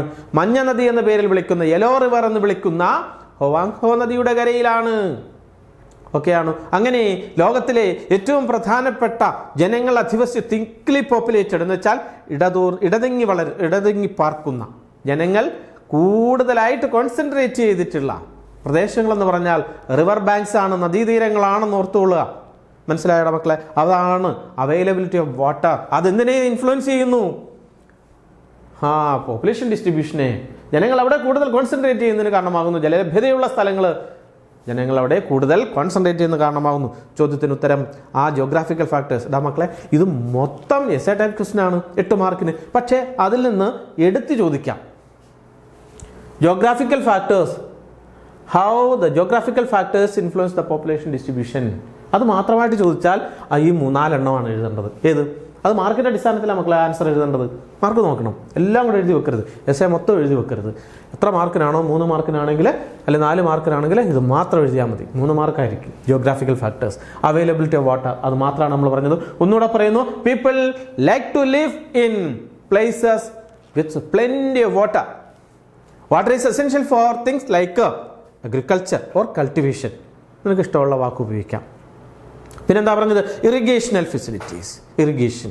പിന്നെ ഇൻഡസ്ട്രിയൽ പർപ്പസ്, ഇൻഡസ്ട്രീസ്. പിന്നെന്താണ്? Transport, tourism and generation of or making of electricity, കത്തിവട. പിന്നെ പറഞ്ഞതെന്താ? That is why most river banks are thickly populated. Most river banks thickly populated. അതുകൊണ്ട് തന്നെ നദീതീരങ്ങളെല്ലാം തന്നെ ജനനിബിഡമാണ്, ജനങ്ങൾ തിങ്ങിപ്പാർക്കുന്ന ഇടങ്ങളായി മാറിയിരിക്കുന്നു. രണ്ടാമത്തേത് റിലീഫ് ഫീച്ചേഴ്സ്, അത് ഭൂമിശാസ്ത്രപരമായ സവിശേഷതകൾ, ഒരു പ്രദേശത്തിൻ്റെ കിടപ്പാണ്. നോക്കാം, people prefer to live in plains or places with slight slopes. Plain area എന്ന് പറഞ്ഞാൽ സമതല പ്രദേശമാണ്, നിരപ്പായ സമതല പ്രദേശങ്ങളാണ്, തീരദേശമാണ്, നിരപ്പായിട്ടുള്ള സമതല പ്രദേശങ്ങൾ. അതല്ലെങ്കിൽ സ്ലൈറ്റ് സ്ലോപ്സ്, വളരെ ചെറിയതായിട്ടുള്ള സ്ലോപ്സ് ഉള്ള ചായ്വുള്ള പ്രദേശങ്ങളിൽ അധിവസിക്കാനാണ് ജനങ്ങളേറെ പ്രിഫർ ചെയ്യുന്നത്, ഇഷ്ടപ്പെടുന്നത്. എന്നാൽ ഹില്ലി റീജിയനിൽ കയറ്റവും ഇറക്കവും ഉള്ളിടത്ത് വലിയ പ്രയാസമാണ് ജീവിക്കാൻ. ഇപ്പോൾ വയനാട്ടിലുണ്ടായ ദുരന്തം തന്നെ ഒരു ഉദാഹരണം. അവിടെ ടൂറിസം ഡെവലപ്മെന്റ് ഉള്ളത് കൊണ്ടാണ് കൂടുതൽ ആളുകൾ അവിടേക്ക് കോൺസെൻട്രേറ്റ് ചെയ്യുന്നത്, താമസിക്കും. പക്ഷെ അവിടുത്തെ താമസം എപ്പോഴും മരണത്തെ മുഖാമുഖം കണ്ടുകൊണ്ടുള്ളതാണ്. കനത്ത മഴ പെയ്താൽ ഉരുൾപൊട്ടൽ. ഇനി മുകളിൽ നിന്ന് താഴേക്ക് ഒരു വാഹനം ഇറങ്ങി വരുമ്പോൾ, ചുരം ഇറങ്ങി വരുമ്പോൾ ബ്രേക്ക് നഷ്ടപ്പെട്ടാൽ, ബ്രേക്ക് കുറവാണെങ്കിൽ കൃത്യമായി വാഹനം ചവിട്ടിയാൽ കിട്ടിയില്ലെങ്കിൽ അപകടം ഉറപ്പ്. എന്നാൽ നിരപ്പായ പ്രദേശങ്ങളിൽ ഇതൊന്നുമില്ല. ഗതാഗത വാർത്താവിനിമയ സംവിധാനങ്ങളെല്ലാം ഒപ്പിക്കുന്നതിന് അനായാസേന പറ്റും. എവിടെയാടാ? പ്ലെയിൻ ഏരിയയിൽ. ഒന്നുകൂടെ പറയുന്നു ആൻസർ. രണ്ടാമത്തെ എന്താടാ? Relief features. People prefer to live in plains or places like slight slopes. വളരെ ചെറിയ ചായ്വുള്ള പ്രദേശങ്ങളിലോ സമതല പ്രദേശങ്ങളിലോ താമസിക്കാനാണ് ജനങ്ങളേറെയും ഇഷ്ടപ്പെടുന്നത്. ഓക്കെ അല്ലേ? Such places are most suitable for ഏതാ? പ്ലെയിൻ ഏരിയ അല്ലെങ്കിൽ സ്ലൈറ്റ് സ്ലോപ്സ് ഉള്ള പ്രദേശങ്ങളൊക്കെ തന്നെ എന്തിന് സ്യൂട്ടബിൾ ആണ്? Most suitable for farming. എന്താണ്? ആനിമൽ റെയറിങ് ഉൾപ്പെടെയുള്ള, അതായത് മൃഗസംരക്ഷണം, അനിമൽ ഹസ്ബൻഡറി, അതല്ലെങ്കിൽ കൃഷിവേലകൾ ഒക്കെയും എളുപ്പം കഴിയുന്നത് പ്ലെയിൻ ഏരിയയിലൊക്കെയാണ്. Making roads and railways, road rail സംവിധാനങ്ങൾ ഒരുക്കാൻ അനായാസേന പറ്റും അവിടെയൊക്കെ. ആൻഡ് മേക്കിംഗ് ഓഫ് ബിൽഡിങ്സ്, കെട്ടിടങ്ങൾ പണിയുന്നതിനും വളരെ അനായാസേന കഴിയും. അപ്പോൾ അങ്ങനെയൊക്കെയുള്ള സൗകര്യങ്ങൾ കൂടുതൽ എവിടെയുണ്ട്? പ്ലെയിൻ ഏരിയ, സമതല പ്രദേശങ്ങൾ, അതല്ലെങ്കിൽ സ്ലൈറ്റ് സ്ലോപ്സ് ഉള്ള ചെറിയ ചായവുള്ള പ്രദേശങ്ങളും അധിവസിക്കാൻ എളുപ്പം, സുഖമാണ്. അപ്പോൾ റിലീഫ് ഫീച്ചേഴ്സ് ജനങ്ങൾ തിങ്ങിപ്പാർക്കുന്ന എവിടെയാണ്, എങ്ങനെയാണെന്നുള്ളതാണ് പറഞ്ഞത്. ഓക്കെ ആണോ മക്കളെ? അപ്പോൾ അവൈലബിലിറ്റി ഓഫ് വാട്ടർ, ജലലഭ്യത എങ്ങനെയാണ് ഒരു പ്രദേശത്തെ പോപ്പുലേഷൻ ഡിസ്ട്രിബ്യൂഷനെ സ്വാധീനിക്കുന്നതെന്നും, ഒരു പ്രദേശത്തിൻ്റെ കിടപ്പ് അല്ലെങ്കിൽ ഒരു പ്രദേശത്തിൻ്റെ സവിശേഷത, അത് ചരിഞ്ഞ പ്രദേശമാണോ, ഹില്ലി റീജിയൻ ആണോ, സമതല പ്രദേശമാണോ, അതിൽ സമതല പ്രദേശമാണ് കൂടുതൽ ആളുകൾ പ്രിഫർ ചെയ്യുന്നതെന്നും പറഞ്ഞു താമസിക്കാൻ. ഇനി മൂന്നാമത്തേത് ഏറ്റവും പ്രധാനമാണ് ക്ലൈമറ്റ്. ഭൂമിയിൽ എല്ലായിടവും ഒരുപോലെ ആണോടാ ക്ലൈമറ്റ്, കാലാവസ്ഥ? അല്ല. മഞ്ഞുള്ള പ്രദേശമുണ്ട് ധ്രുവമേഖലയിലായാലും, അതുപോലെ ആർട്ടിക് അന്റാർട്ടിക് റീജിയനിലും, പിന്നെ പോളാർ റീജിയനിലും ആർട്ടിക് അന്റാർട്ടിക് റീജിയനിലും ഒക്കെ മഞ്ഞു കൂടുമ്പോൾ, തണുപ്പ് കൂടുമ്പോൾ ഭൂമധ്യരേഖയോട് അടുത്ത പ്രദേശങ്ങളിൽ, ഭൂമധ്യരേഖയിലും ട്രോപ്പിക്കൽ റീജിയൻ അല്ലെങ്കിൽ ഇക്വറ്റോറിയൽ റീജിയനിലൊക്കെ തന്നെയും ചൂട് ക്രമാതീതമായി വരികയാണ്. അപ്പോൾ പിന്നെ മഴ അവിടെ കിട്ടും ധാരാളമായിട്ട്. റെയിൻ ഫോറസ്റ്റ് ഏരിയയൊക്കെ, അവിടെയും ആളുകൾ കൂടുതൽ താമസിക്കാൻ ഇഷ്ടപ്പെടുന്നുണ്ട്. അപ്പോൾ അങ്ങനെ കാലാവസ്ഥ ഒരു പ്രധാന ഘടകമാണ്. In places that are extremely hot or extremely cold, അതായത് ഏറ്റവും കൂടുതൽ ചൂടും ഏറ്റവും കൂടുതൽ തണുപ്പും അനുഭവപ്പെടുന്ന പ്രദേശങ്ങൾ people do not like to live, ജനങ്ങൾ അവിടെ താമസിക്കാൻ ഇഷ്ടപ്പെടത്തില്ല. എവിടെയാ? Places, in places that are extremely hot or extremely cold. People do not like to live there. അവിടെ ജനങ്ങൾ താമസിക്കുവാൻ കൂടുതൽ പ്രിഫർ ചെയ്യാറില്ല. എവിടെയാണ്? കൂടിയ തണുപ്പും കൂടിയ ചൂടുമുള്ള പ്രദേശങ്ങളിൽ. മരുഭൂമിയിലൊന്നും ആളുകൾ പോയി താമസിക്കാൻ പ്രദേശത്തും ഇഷ്ടപ്പെടില്ല. കാരണം ജലലഭ്യതയില്ല. 2, ചൂട് ക്രമാതീതമായി ഉയരുന്നു. രാജസ്ഥാൻ മരുഭൂമി ഇന്ത്യയിലുള്ള ഏക മരുഭൂമിയാണ് രാജസ്ഥാൻ. മഹാമരുഭൂമി, ഇന്ത്യയുടെ മഹാമരുഭൂമി എന്ന് അറിയപ്പെടുന്ന താഡ് ഡെസേർട്ട്. അവിടെ ബാമർ എന്ന് പറഞ്ഞ സ്ഥലത്താണ് ഏറ്റവും കൂടുതൽ ചൂട് നമ്മുടെ രാജ്യത്ത് റെക്കോർഡ് ചെയ്യപ്പെട്ടിട്ടുള്ളത്. അവിടെയൊക്കെ പോയി താമസിക്കാനുള്ള ബുദ്ധിമുട്ടെന്ന് ആലോചിച്ച് നമുക്കിവിടെയുള്ള 37 ഡിഗ്രി സെൽഷ്യസ് ടെമ്പറേച്ചർ കേരളത്തിൽ അതുപോലും നമുക്ക് അസഹനീയമാണ്, താങ്ങാൻ കഴിയുന്നില്ല ചൂട്. അപ്പം 55, 56, 57 ഒക്കെ ഡിഗ്രി സെൽഷ്യസ് ടെമ്പറേച്ചർ ഉള്ളിടത്ത് ആളുകൾ താമസിക്കാൻ ബുദ്ധിമുട്ട്. അതുപോലെ അന്റാർട്ടിക് റീജിയനിലൊക്കെ തന്നെയും അവിടെ എസ്കിമോകളെ പോലെയുള്ള മനുഷ്യരാണ്. അതും അവർക്കതിനെ സർവൈവ് ചെയ്യാൻ, അതിജീവിക്കാനുള്ള ഒരു ശേഷിയുണ്ട് എന്നുള്ളതുകൊണ്ടാണ്. പിന്നെ ചില മൃഗങ്ങൾ, ആനിമൽസ് മാത്രമാണ്, പെൻഗിൻ, ഡിയർ, അങ്ങനെ അല്ലേ, റെയിൻഡിയർ എന്നൊക്കെ പറയുന്ന ജീവികളാണ് അവിടെ അതിനനുസരിച്ചുള്ള അനുകൂലനങ്ങളുണ്ട്. ഓക്കെ, അപ്പോൾ എന്താ പറഞ്ഞ climate in places that are extremely hot or extremely cold people do not like to live there. So in such places the density of population is very less. ഏത് പ്രദേശങ്ങളിലാണ്? Extremely hot or called. അത്തരം പ്രദേശങ്ങളിൽ ജനസംഖ്യ വളരെ പരിമിതമായ അളവിൽ മാത്രമേ ഉള്ളൂ. ഏതെങ്കിലും തരത്തിലുള്ള ഗവേഷണം നടത്തുന്നതിനോ ഗത്യന്തരമില്ലാതെ ചെന്നെത്തിപ്പെടുന്ന ആളുകളോ മാത്രമേ ഉണ്ടാവൂ അവിടെ. അങ്ങ് ധ്രുവപ്രദേശത്ത്, എവിടെ? അന്റാർട്ടിക്കിൽ, ദക്ഷിണ ധ്രുവത്തിൽ നമ്മുടെ ഇന്ത്യയുടെ ഒരു ഗവേഷണ സ്ഥാപനമുണ്ടല്ലോ, ദക്ഷിണ ഗംഗോത്രി എന്ന പേരിൽ അറിയപ്പെടുന്നത്. അവിടെ സയൻറ്റിസ്റ്റുകൾ മാത്രമേ ഉള്ളൂ. അവിടെ അതിനെ സർവൈവ് ചെയ്യാൻ കഴിയുന്ന ഭൂപ്രകൃതി അല്ല എങ്കിലും അതിനുള്ള സൗകര്യങ്ങൾ ഏർപ്പെടുത്തിക്കൊണ്ടാണ് അവരവിടെ താമസിക്കുന്നത്. അധിക നാൾ അവർക്ക് അവിടെ പിടിച്ചു നിൽക്കാൻ കഴിയുമില്ല. ക്ലൈമറ്റ് അപ്പോൾ നല്ല സുഖശീതളമായ കാലാവസ്ഥയുള്ള സ്ഥലങ്ങളിൽ കൂടുതൽ ആളുകൾ താമസിക്കാൻ പോകും. ഇപ്പം നമ്മൾ ഇവിടെ സമതല പ്രദേശത്ത് ചൂട് കൂടുന്ന സമയത്ത് മാർച്ച്, ഏപ്രിൽ, മെയ് മാസങ്ങളിലൊക്കെ തന്നെയും അങ്ങ് കിഴക്കൻ പ്രദേശങ്ങളിലേക്ക്, എവിടേക്കാ? വാഗമണ്ണിലേക്കോ മൂന്നാറിലേക്കോ ഇടുക്കിയുടെയും വയനാടിൻ്റെയും ഒക്കെ ഹില്ലി റീജിയനിൽ ഹൈ റേഞ്ച് മേഖലയിലേക്ക് ടൂറ് പോവാറുണ്ട്. ഇവിടുത്തെ അതികഠിനമായ ചൂടിൽ നിന്ന് കുറച്ച് ദിവസത്തേക്കെങ്കിലും രക്ഷപ്പെടാൻ വേണ്ടിയിട്ടാണ് ആളുകൾ അങ്ങനെ പോകുന്നത്. ഊട്ടിയിലും കൊടൈക്കനാലിലും ഒക്കെ പോകുന്നത്. കത്തിയോട 2-3 ദിവസമെങ്കിൽ അത്രയും നാൾ സുഖശീതളമയാർന്ന കാലാവസ്ഥ ആസ്വദിക്കാൻ വേണ്ടിയിട്ടാണ്. ഓക്കെ ആണോ? അപ്പോൾ ക്ലൈമറ്റ് മൂന്നാമത്തെ. ഇനി ഒരെണ്ണം കൂടെ ഉണ്ട് അതിനകത്ത്, ജിയോഗ്രാഫിക്കൽ ഫീച്ചേഴ്സ്. അതെന്നാണ് ലാസ്റ്റ്? യെസ്, സോയിൽ, മണ്ണ്. മുമ്പേ ഞാൻ പറഞ്ഞുവല്ലോ, fertility of soil is very important. ഇതാണ് മണ്ണിൻ്റെ ഫലഭൂയിഷ്ഠത, അതല്ലെങ്കിൽ മണ്ണിൻ്റെ വളക്കൂറ്. അത് വളരെ പ്രധാനമാണ്. വളക്കൂറുള്ള മണ്ണുള്ളിടത്ത് മാത്രമേ കൃഷി ചെയ്യാൻ പറ്റൂ എന്ന് നമുക്കറിയാമല്ലോ. കോമൺ സെൻസ് മതി അതിന്.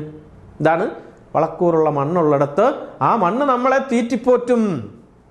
ആ മണ്ണിനെ സംരക്ഷിച്ച് നിലനിർത്തിയാൽ, സോയിൽ പൊല്യൂഷൻ ഉണ്ടാവാതെ സംരക്ഷിച്ചാൽ ഉറപ്പായിട്ടും ആ മണ്ണ് മനുഷ്യനെ തീറ്റിപ്പോറ്റും. നമുക്ക് നമ്മുടെ ദാരിദ്ര്യം, നമ്മുടെ പട്ടിണി അകറ്റാനുള്ള സൗകര്യങ്ങൾ ആ മണ്ണൊരുക്കി തരും. നോക്കാം. Soil four farming and related works. കൃഷിക്കും അതുമായി ബന്ധപ്പെട്ട അഗ്രോ ഇൻഡസ്ട്രീസ് ഉൾപ്പെടെയുള്ള കാര്യങ്ങൾക്കും എന്ത് വേണം എന്നാ പറഞ്ഞ? For farming and related works fertile soil is needed. Fertile soil, വളക്കൂറുള്ള ഫലപുഷ്ടിയുള്ള മണ്ണ് അനിവാര്യമാണ്. ലോകത്തിലെ ഏറ്റവും കൂടുതൽ ഫെർട്ടിലിറ്റി ഉള്ള സോയിൽ ഏതാടാ? യെസ്, താഴെ ഒന്ന് കമൻറ്റ് ചെയ്തേ. Alluvial soil. മലയാളം എന്തുവാ? എക്കൽ മണ്ണ്. ലോകത്തിലെ ഏറ്റവും കൂടുതൽ alluvial soil is the most fertile soil in the world. ലോകത്തിലെ തന്നെ ഏറ്റവും പ്രധാനപ്പെട്ട വളക്കൂറുള്ള മണ്ണിനമാണ് അലൂവിയൽ സോയിൽ അഥവാ എക്കൽ മണ്ണ്. നദിയൊക്കെ വഹിച്ചുകൊണ്ട് വരുന്ന, ജലാശയങ്ങൾ വഹിച്ചുകൊണ്ട് വരുന്ന എക്കൽ എല്ലാം കൂടെ അടിഞ്ഞുകൂടി സമതല പ്രദേശ രൂപം കൊള്ളുന്നതാണ് എക്കൽ മണ്ണിനം. അവിടെയാണ് കൃഷിക്ക് ഏറ്റവും സ്യൂട്ടബിൾ ആയിട്ടുള്ള, മോസ്റ്റ് സ്യൂട്ടബിൾ പ്ലേസ് നമ്മുടെ northern plains. River Indus and Ganges or Ganga, Brahmaputra, ഈ നദീതടങ്ങളിൽ ആ നദികൾ, അതിൻ്റെ ട്രിബ്യൂട്ടറീസ്, പോഷക നദികൾ ഒക്കെ വഹിച്ചുകൊണ്ട് വരുന്ന എക്കലെല്ലാം കൂടെ അലൂവിയം എന്ന എക്കൽ അടിഞ്ഞുകൂടി രൂപപ്പെടുന്ന മണ്ണിനം. ആ മണ്ണ് വളരെ വളക്കൂറുള്ളതാണ്. മോസ്റ്റ് തിക്ലി പോപ്പുലേറ്റഡ് ഏരിയ അവിടങ്ങളിലാണ്. മുമ്പ് പറഞ്ഞുവല്ലോ, അവൈലബിലിറ്റി ഓഫ് വാട്ടറിന് എന്നോട് നോക്കിയേ. For farming and related things or related works fertile soil is needed. Alluvial soil. അതുപോലെ ക്ലേ വിത്ത് സാൻഡ്, ചെളി രൂപത്തിലുള്ള മണ്ണ്, മണലിനോടൊപ്പം ചെളിയും കൂടെ കലർന്നിട്ടുള്ള clay with sand. And black soil are suitable for different kinds of crops. Black soil black soil is also known as black cotton soil. നമ്മുടെ Deccan plateau region ഉണ്ടല്ലോ, ഡെക്കാൻ പീഠഭൂമി പ്രദേശം എന്ന് പറഞ്ഞാൽ ബ്ലാക്ക് സോയിൽ കൊണ്ട് സമ്പുഷ്ടമാണ്. അവിടെ കോട്ടൺ കൾട്ടിവേഷന്, പരുത്തി കൃഷിക്ക് ഏറെ അനുയോജ്യമായ മണ്ണാണ് ഈ ബ്ലാക്ക് സോയിൽ. അതുകൊണ്ട് black soil is also known as black cotton soil. കറുത്ത പരുത്തി മണ്ണെന്ന പേരിലും അറിയപ്പെടുന്നുണ്ട് നമ്മുടെ ഡെക്കാൻ പ്ലാറ്റ്യൂ അഥവാ ഡെക്കാൻ പീഠഭൂമി പ്രദേശം അതിന് മോസ്റ്റ് സ്യൂട്ടബിൾ ആണ്. ഓക്കെ ആണോടാ? ഒന്നാമത് പറഞ്ഞത് യെസ് അലൂവിയൽ സോയിൽ, രണ്ടാമത് പറഞ്ഞത് clay with sand, third black soil. ഇന്ന് റെഡ് സോയിൽ ഉണ്ട്, അത്രത്തോളം ഫെർട്ടിലിറ്റി ഇല്ലെങ്കിലും റെഡ് സോയിൽ ചുവന്ന മണ്ണിന് അയൺ കണ്ടന്റ്, ഇരുമ്പിന്റെ അംശം കൂടുതലടങ്ങിയിട്ടുള്ള മണ്ണിനമാണ് റെഡ് സോയിൽ. ഇങ്ങനെയൊക്കെയുള്ള ഫലപുഷ്ടിയുള്ള മണ്ണുള്ളിടം ജനനിബിഡമായിരിക്കും, കൃഷിക്ക് പറ്റിയ ഇടമാണ്. കൃഷിയുമായി ബന്ധപ്പെട്ട അഗ്രോ ബേസ്ഡ് ഇൻഡസ്ട്രീസിന്, കാർഷികാടിസ്ഥാന വ്യവസായങ്ങൾക്കും വളരെ നിലനിൽപ്പുള്ള സ്ഥലങ്ങളാണ്. അപ്പോൾ അതുകൊണ്ട് തന്നെ ജനങ്ങൾ അവിടെ തിങ്ങിപ്പാർക്കും. സോയിൽ നാലാമത്തേത്. അപ്പോൾ ഒന്നുകൂടെ നോക്കൂ, availability of water, relief features, climate and soil. These are the 4 major geographical factors that influence the distribution of population. Okay ആണോ മക്കളെ? അടുത്തത് രണ്ടാമത്തെ എന്താണ്? Economical factors. സാമ്പത്തികപരമായിട്ടുള്ള കാരണങ്ങൾ എന്തെല്ലാമാണെന്നാണ്. മിനറൽസ്. എന്താ മിനറൽസ്? ധാതുക്കളാണ്. ധാതുക്കൾ എവിടെയാണ് കാണുന്നത്? മരത്തിൽ നിന്ന് പറിച്ചെടുക്കുന്നതാണോ? അല്ലടാ മക്കളെ, മണ്ണിൽ നിന്ന് കുഴിച്ചെടുക്കുന്നതാണ്. മണ്ണിൽ നിന്ന് കിട്ടുന്നതാണ്, മണ്ണിനോട് ചേർന്ന് കിടക്കുന്നതാണ് മിനറൽസ്. ഭൂമിയിൽ നിന്ന് കിട്ടുന്നതാണ് ധാതുക്കൾ. പലതരത്തിലുണ്ടെന്ന് നമ്മൾ പഠിച്ചിട്ടുണ്ട്. ഏത്? മെറ്റൽ മിനറൽസും നോൺ മെറ്റൽ മിനറൽസും എന്ന് വെച്ചാൽ ലോഹധാതുക്കളും അലോഹധാതുക്കളും. അതിൽ തന്നെ ഫെറോസ്, നോൺ ഫെറസ് എന്നിങ്ങനെയും ഡിവൈഡ് ചെയ്തിട്ടുണ്ട്. നോക്കാം എന്താണ് ഇക്കണോമിക് ഫാക്ടേഴ്സ്. മിനറൽസ്. പ്ലേസസ് വിത്ത് മിനറൽസ് അട്രാക്ട് ഇൻഡസ്ട്രീസ്. നമ്മുടെ രാജ്യത്താണെങ്കിലേ മിനറൽ ബേസ്ഡ് ഇൻഡസ്ട്രീസ് ഏറ്റവും കൂടുതൽ കോൺസെൻട്രേറ്റ് ചെയ്തിരിക്കുന്നത് ബീഹാർ, ഝാർഖണ്ഡ്, ഛത്തീസ്ഗഡ്, ഒഡീഷ. ഝാർഖണ്ഡ്, ഛത്തീസ്ഗഡ്, ഒഡീഷ, ബീഹാർ എന്നീ സംസ്ഥാനങ്ങളെല്ലാം കൂടെ ചേരുന്ന ഇടങ്ങളിൽ ധാരാളമായിട്ട് എന്തുണ്ട്? മിനറൽസ് ഉണ്ട്. ഇഷ്ടം പോലെ മിനറൽസ് ഉണ്ട്. അതുകൊണ്ട് തന്നെ ഒട്ടുമിക്ക ഇൻഡസ്ട്രീസും, അതിൽ തന്നെ ഏറ്റവും പ്രധാനപ്പെട്ട എല്ലാ വ്യവസായങ്ങളുടെയും വ്യവസായം എന്ന് വിളിക്കാവുന്ന ഹെവി മെഷീനറികൾ നിർമ്മിക്കുന്ന അയൺ ആൻഡ് സ്റ്റീൽ ഇൻഡസ്ട്രീസ്, ഇരുമ്പുരുക്ക് വ്യവസായം എല്ലാം തന്നെ കോൺസെൻട്രേറ്റ് ചെയ്തിരിക്കുന്നത് ഈ സ്ഥലങ്ങളിലാണ്, ഈ സംസ്ഥാനങ്ങളിലാണ്. ഭിലായ് കേട്ടിട്ടുണ്ടോ? അയൺ ആൻഡ് സ്റ്റീൽ ഇൻഡസ്ട്രീസിൽ ഏറ്റവും പ്രധാനം നമ്മുടെ രാജ്യത്ത്. പിന്നെ ആണെങ്കിൽ നമ്മുടെ രാജ്യത്ത് 1907 ആദ്യമായി ഒരു സ്വകാര്യ മേഖലയിൽ തുടങ്ങിയതാണ് അയൺ ആൻഡ് സ്റ്റീൽ ഇൻഡസ്ട്രീസിന് തുടക്കം കുറിച്ച് ആരാന്നറിയാമോ? ടാറ്റ. ഇന്നത്തെ രത്തൻ ടാറ്റയുടെ പിതാമഹൻ ആരാണ്? ജാംഷഡ്ജി ടാറ്റ. മഹാനായ ജാംഷഡ്ജി ടാറ്റ. ഇന്ന് 100 കണക്കിന് ഉൽപ്പന്നങ്ങൾ അവർക്കുണ്ടാകും. ഉപ്പ് അടക്കം, ടാറ്റ അയോഡൈസ്ഡ് സോൾട്ട് എന്ന് പറഞ്ഞ് നമ്മുടെ അടുക്കളയിൽ ഇരിപ്പുണ്ട്. ഒന്ന് ശ്രദ്ധിച്ച് നോക്കണം. ഉപ്പ് വരെ, വാഹനങ്ങൾ മുതൽ ഉപ്പ് വരെ അവർ നിർമ്മിക്കുന്നുണ്ട്. മനുഷ്യന് നിത്യോപയോഗ സാധനങ്ങളെല്ലാം തന്നെ അവർ നിർമ്മിക്കുന്നുണ്ട്. അപ്പോൾ എന്താണ് പറഞ്ഞത്? ജാംഷഡ്ജി ടാറ്റ ഒരു 1907 1907 എവിടെയാ? ജാംഷഡ്പൂരിൽ ആദ്യമായി ഒരു ഇരുമ്പുരുക്ക് നിർമ്മാണശാല ആരംഭിച്ചു. ഞാൻ പറഞ്ഞത് നമ്മുടെ ഈ തീരപ്രദേശം ഉണ്ടോടാ? നമ്മുടെ ഇവിടെ കേരളത്തിൽ ഏതാ പ്രധാനപ്പെട്ട മിനറൽസ് ഉള്ളത്? യെസ്, നമ്മുടെ കേരളത്തിൻ്റെ തീരപ്രദേശത്ത്, വിശേഷിച്ച് കൊല്ലം ജില്ലയുടെ തീരപ്രദേശത്തുള്ള ചവറ എന്ന ഭാഗത്തുള്ള അതിൻ്റെ തീരപ്രദേശത്തുള്ള ഏറ്റവും പ്രധാനപ്പെട്ട ഇൽമനൈറ്റ്, മോണോസൈറ്റ് എന്ന 2 ധാതുക്കളിൽ നിന്നും വളരെ റയറായി കിട്ടുന്ന, വളരെ കുറച്ചു മാത്രമായി എക്സ്ട്രാക്ട് ചെയ്തെടുക്കുന്ന ഒരു മിനറലാണ് തോറിയം. പറയടാ, തോറിയത്തിൻ്റെ പ്രത്യേകത. യെസ്, തോറിയവും യുറേനിയവും കൂടെ, ബീഹാറിൽ നിന്ന് യുറേനിയം കൂടുതൽ നമ്മൾ എന്ത് ചെയ്യുന്നുണ്ട്? എക്സ്ട്രാക്ട് ചെയ്തെടുക്കുന്നുണ്ട്. അപ്പോൾ യുറേനിയവും തോറിയവും കൂടെ ചേർന്നെങ്കിൽ മാത്രമേ ആറ്റം ബോംബിൻ്റെ പ്രധാനപ്പെട്ട 2 ഘടകങ്ങളാകുന്നുള്ളൂ. അപ്പോൾ ആറ്റം ബോംബ് നിർമ്മാണത്തിൽ കേരളത്തിൻ്റെ സംഭാവന എന്താണ്? തോറിയം. അതെവിടെ നിന്നാണ് കിട്ടുന്നത്? കേരളത്തിൻ്റെ തീരപ്രദേശത്ത്, വിശേഷിച്ച് കൊല്ലം ജില്ലയിലെ ചവറ, കരുനാഗപ്പള്ളി തീരപ്രദേശങ്ങളിലുള്ള ധാതുക്കളിൽ അടങ്ങിയിട്ടുള്ളതാണ്. കുറച്ചു മാത്രം കിട്ടുന്നതാണ്. ഇൽമനൈറ്റും മൊണോസൈറ്റുമാണ് കൂടുതലായിട്ടുള്ളത്. അതിൽ നിന്ന് വളരെ റെയറായി കിട്ടുന്ന ധാതുവാണ്, മിനറലാണ് തോറിയം. അങ്ങനെ ഓരോ പ്രദേശവും ഓരോ രീതിയിലുള്ളത്. പിന്നെ കൽക്കരി, ആന്ധ്രയിലും അതുപോലെ കർണാടകം ആ ഭാഗങ്ങളിലൊക്കെ തന്നെ ധാരാളമായി കൽക്കരി, കോൾ ധാരാളമായി ലഭിക്കുന്നുണ്ട്. സ്വർണം നിങ്ങൾ പിന്നെ കേട്ടിട്ടുണ്ടല്ലോ, കോളാർ. കർണാടകയിൽ KGF എന്ന് പറഞ്ഞൊരു സിനിമയൊക്കെ കണ്ടതല്ലേടാ? അത് പണ്ട് ബ്രിട്ടീഷുകാരുടെ കാലത്ത് തുടങ്ങിയതാണ്. Kolar gold mines, Kolar gold field KGF, അങ്ങനെ കണ്ട ആ സിനിമയുടെ പേര്. ഓക്കെ, അതെന്ന് പറഞ്ഞാൽ ധാരാളമായി അതെല്ലാം മാക്സിമം എക്സ്ട്രാക്ട് ചെയ്ത് എക്സ്പ്ലോയിറ്റ് ചെയ്ത് എടുത്തു കഴിഞ്ഞു. മൈനിങ് ചെയ്ത് എടുത്തു കഴിഞ്ഞു. ഇപ്പോൾ കർണാടകയിലെ തന്നെ ഹട്ടി എന്ന സ്ഥലത്താണ് കൂടുതലായിട്ട് സ്വർണം എന്തുള്ളത്, ഗോൾഡ് ഡിപ്പോസിറ്റ്സ് ഉള്ളത്. മണ്ണിൽ ലയിച്ചു കിടക്കുന്നതാണ്, അതിൽ നിന്ന് കളക്ട് ചെയ്തെടുക്കുന്ന, എക്സ്ട്രാക്ട് ചെയ്തെടുക്കുന്നതാണ്. പിന്നെയാണെങ്കിലോ പെട്രോളിയം ഉൽപ്പന്നങ്ങൾ, ഇപ്പം മുംബൈ ഹൈ കേട്ടിട്ടുണ്ടല്ലോ.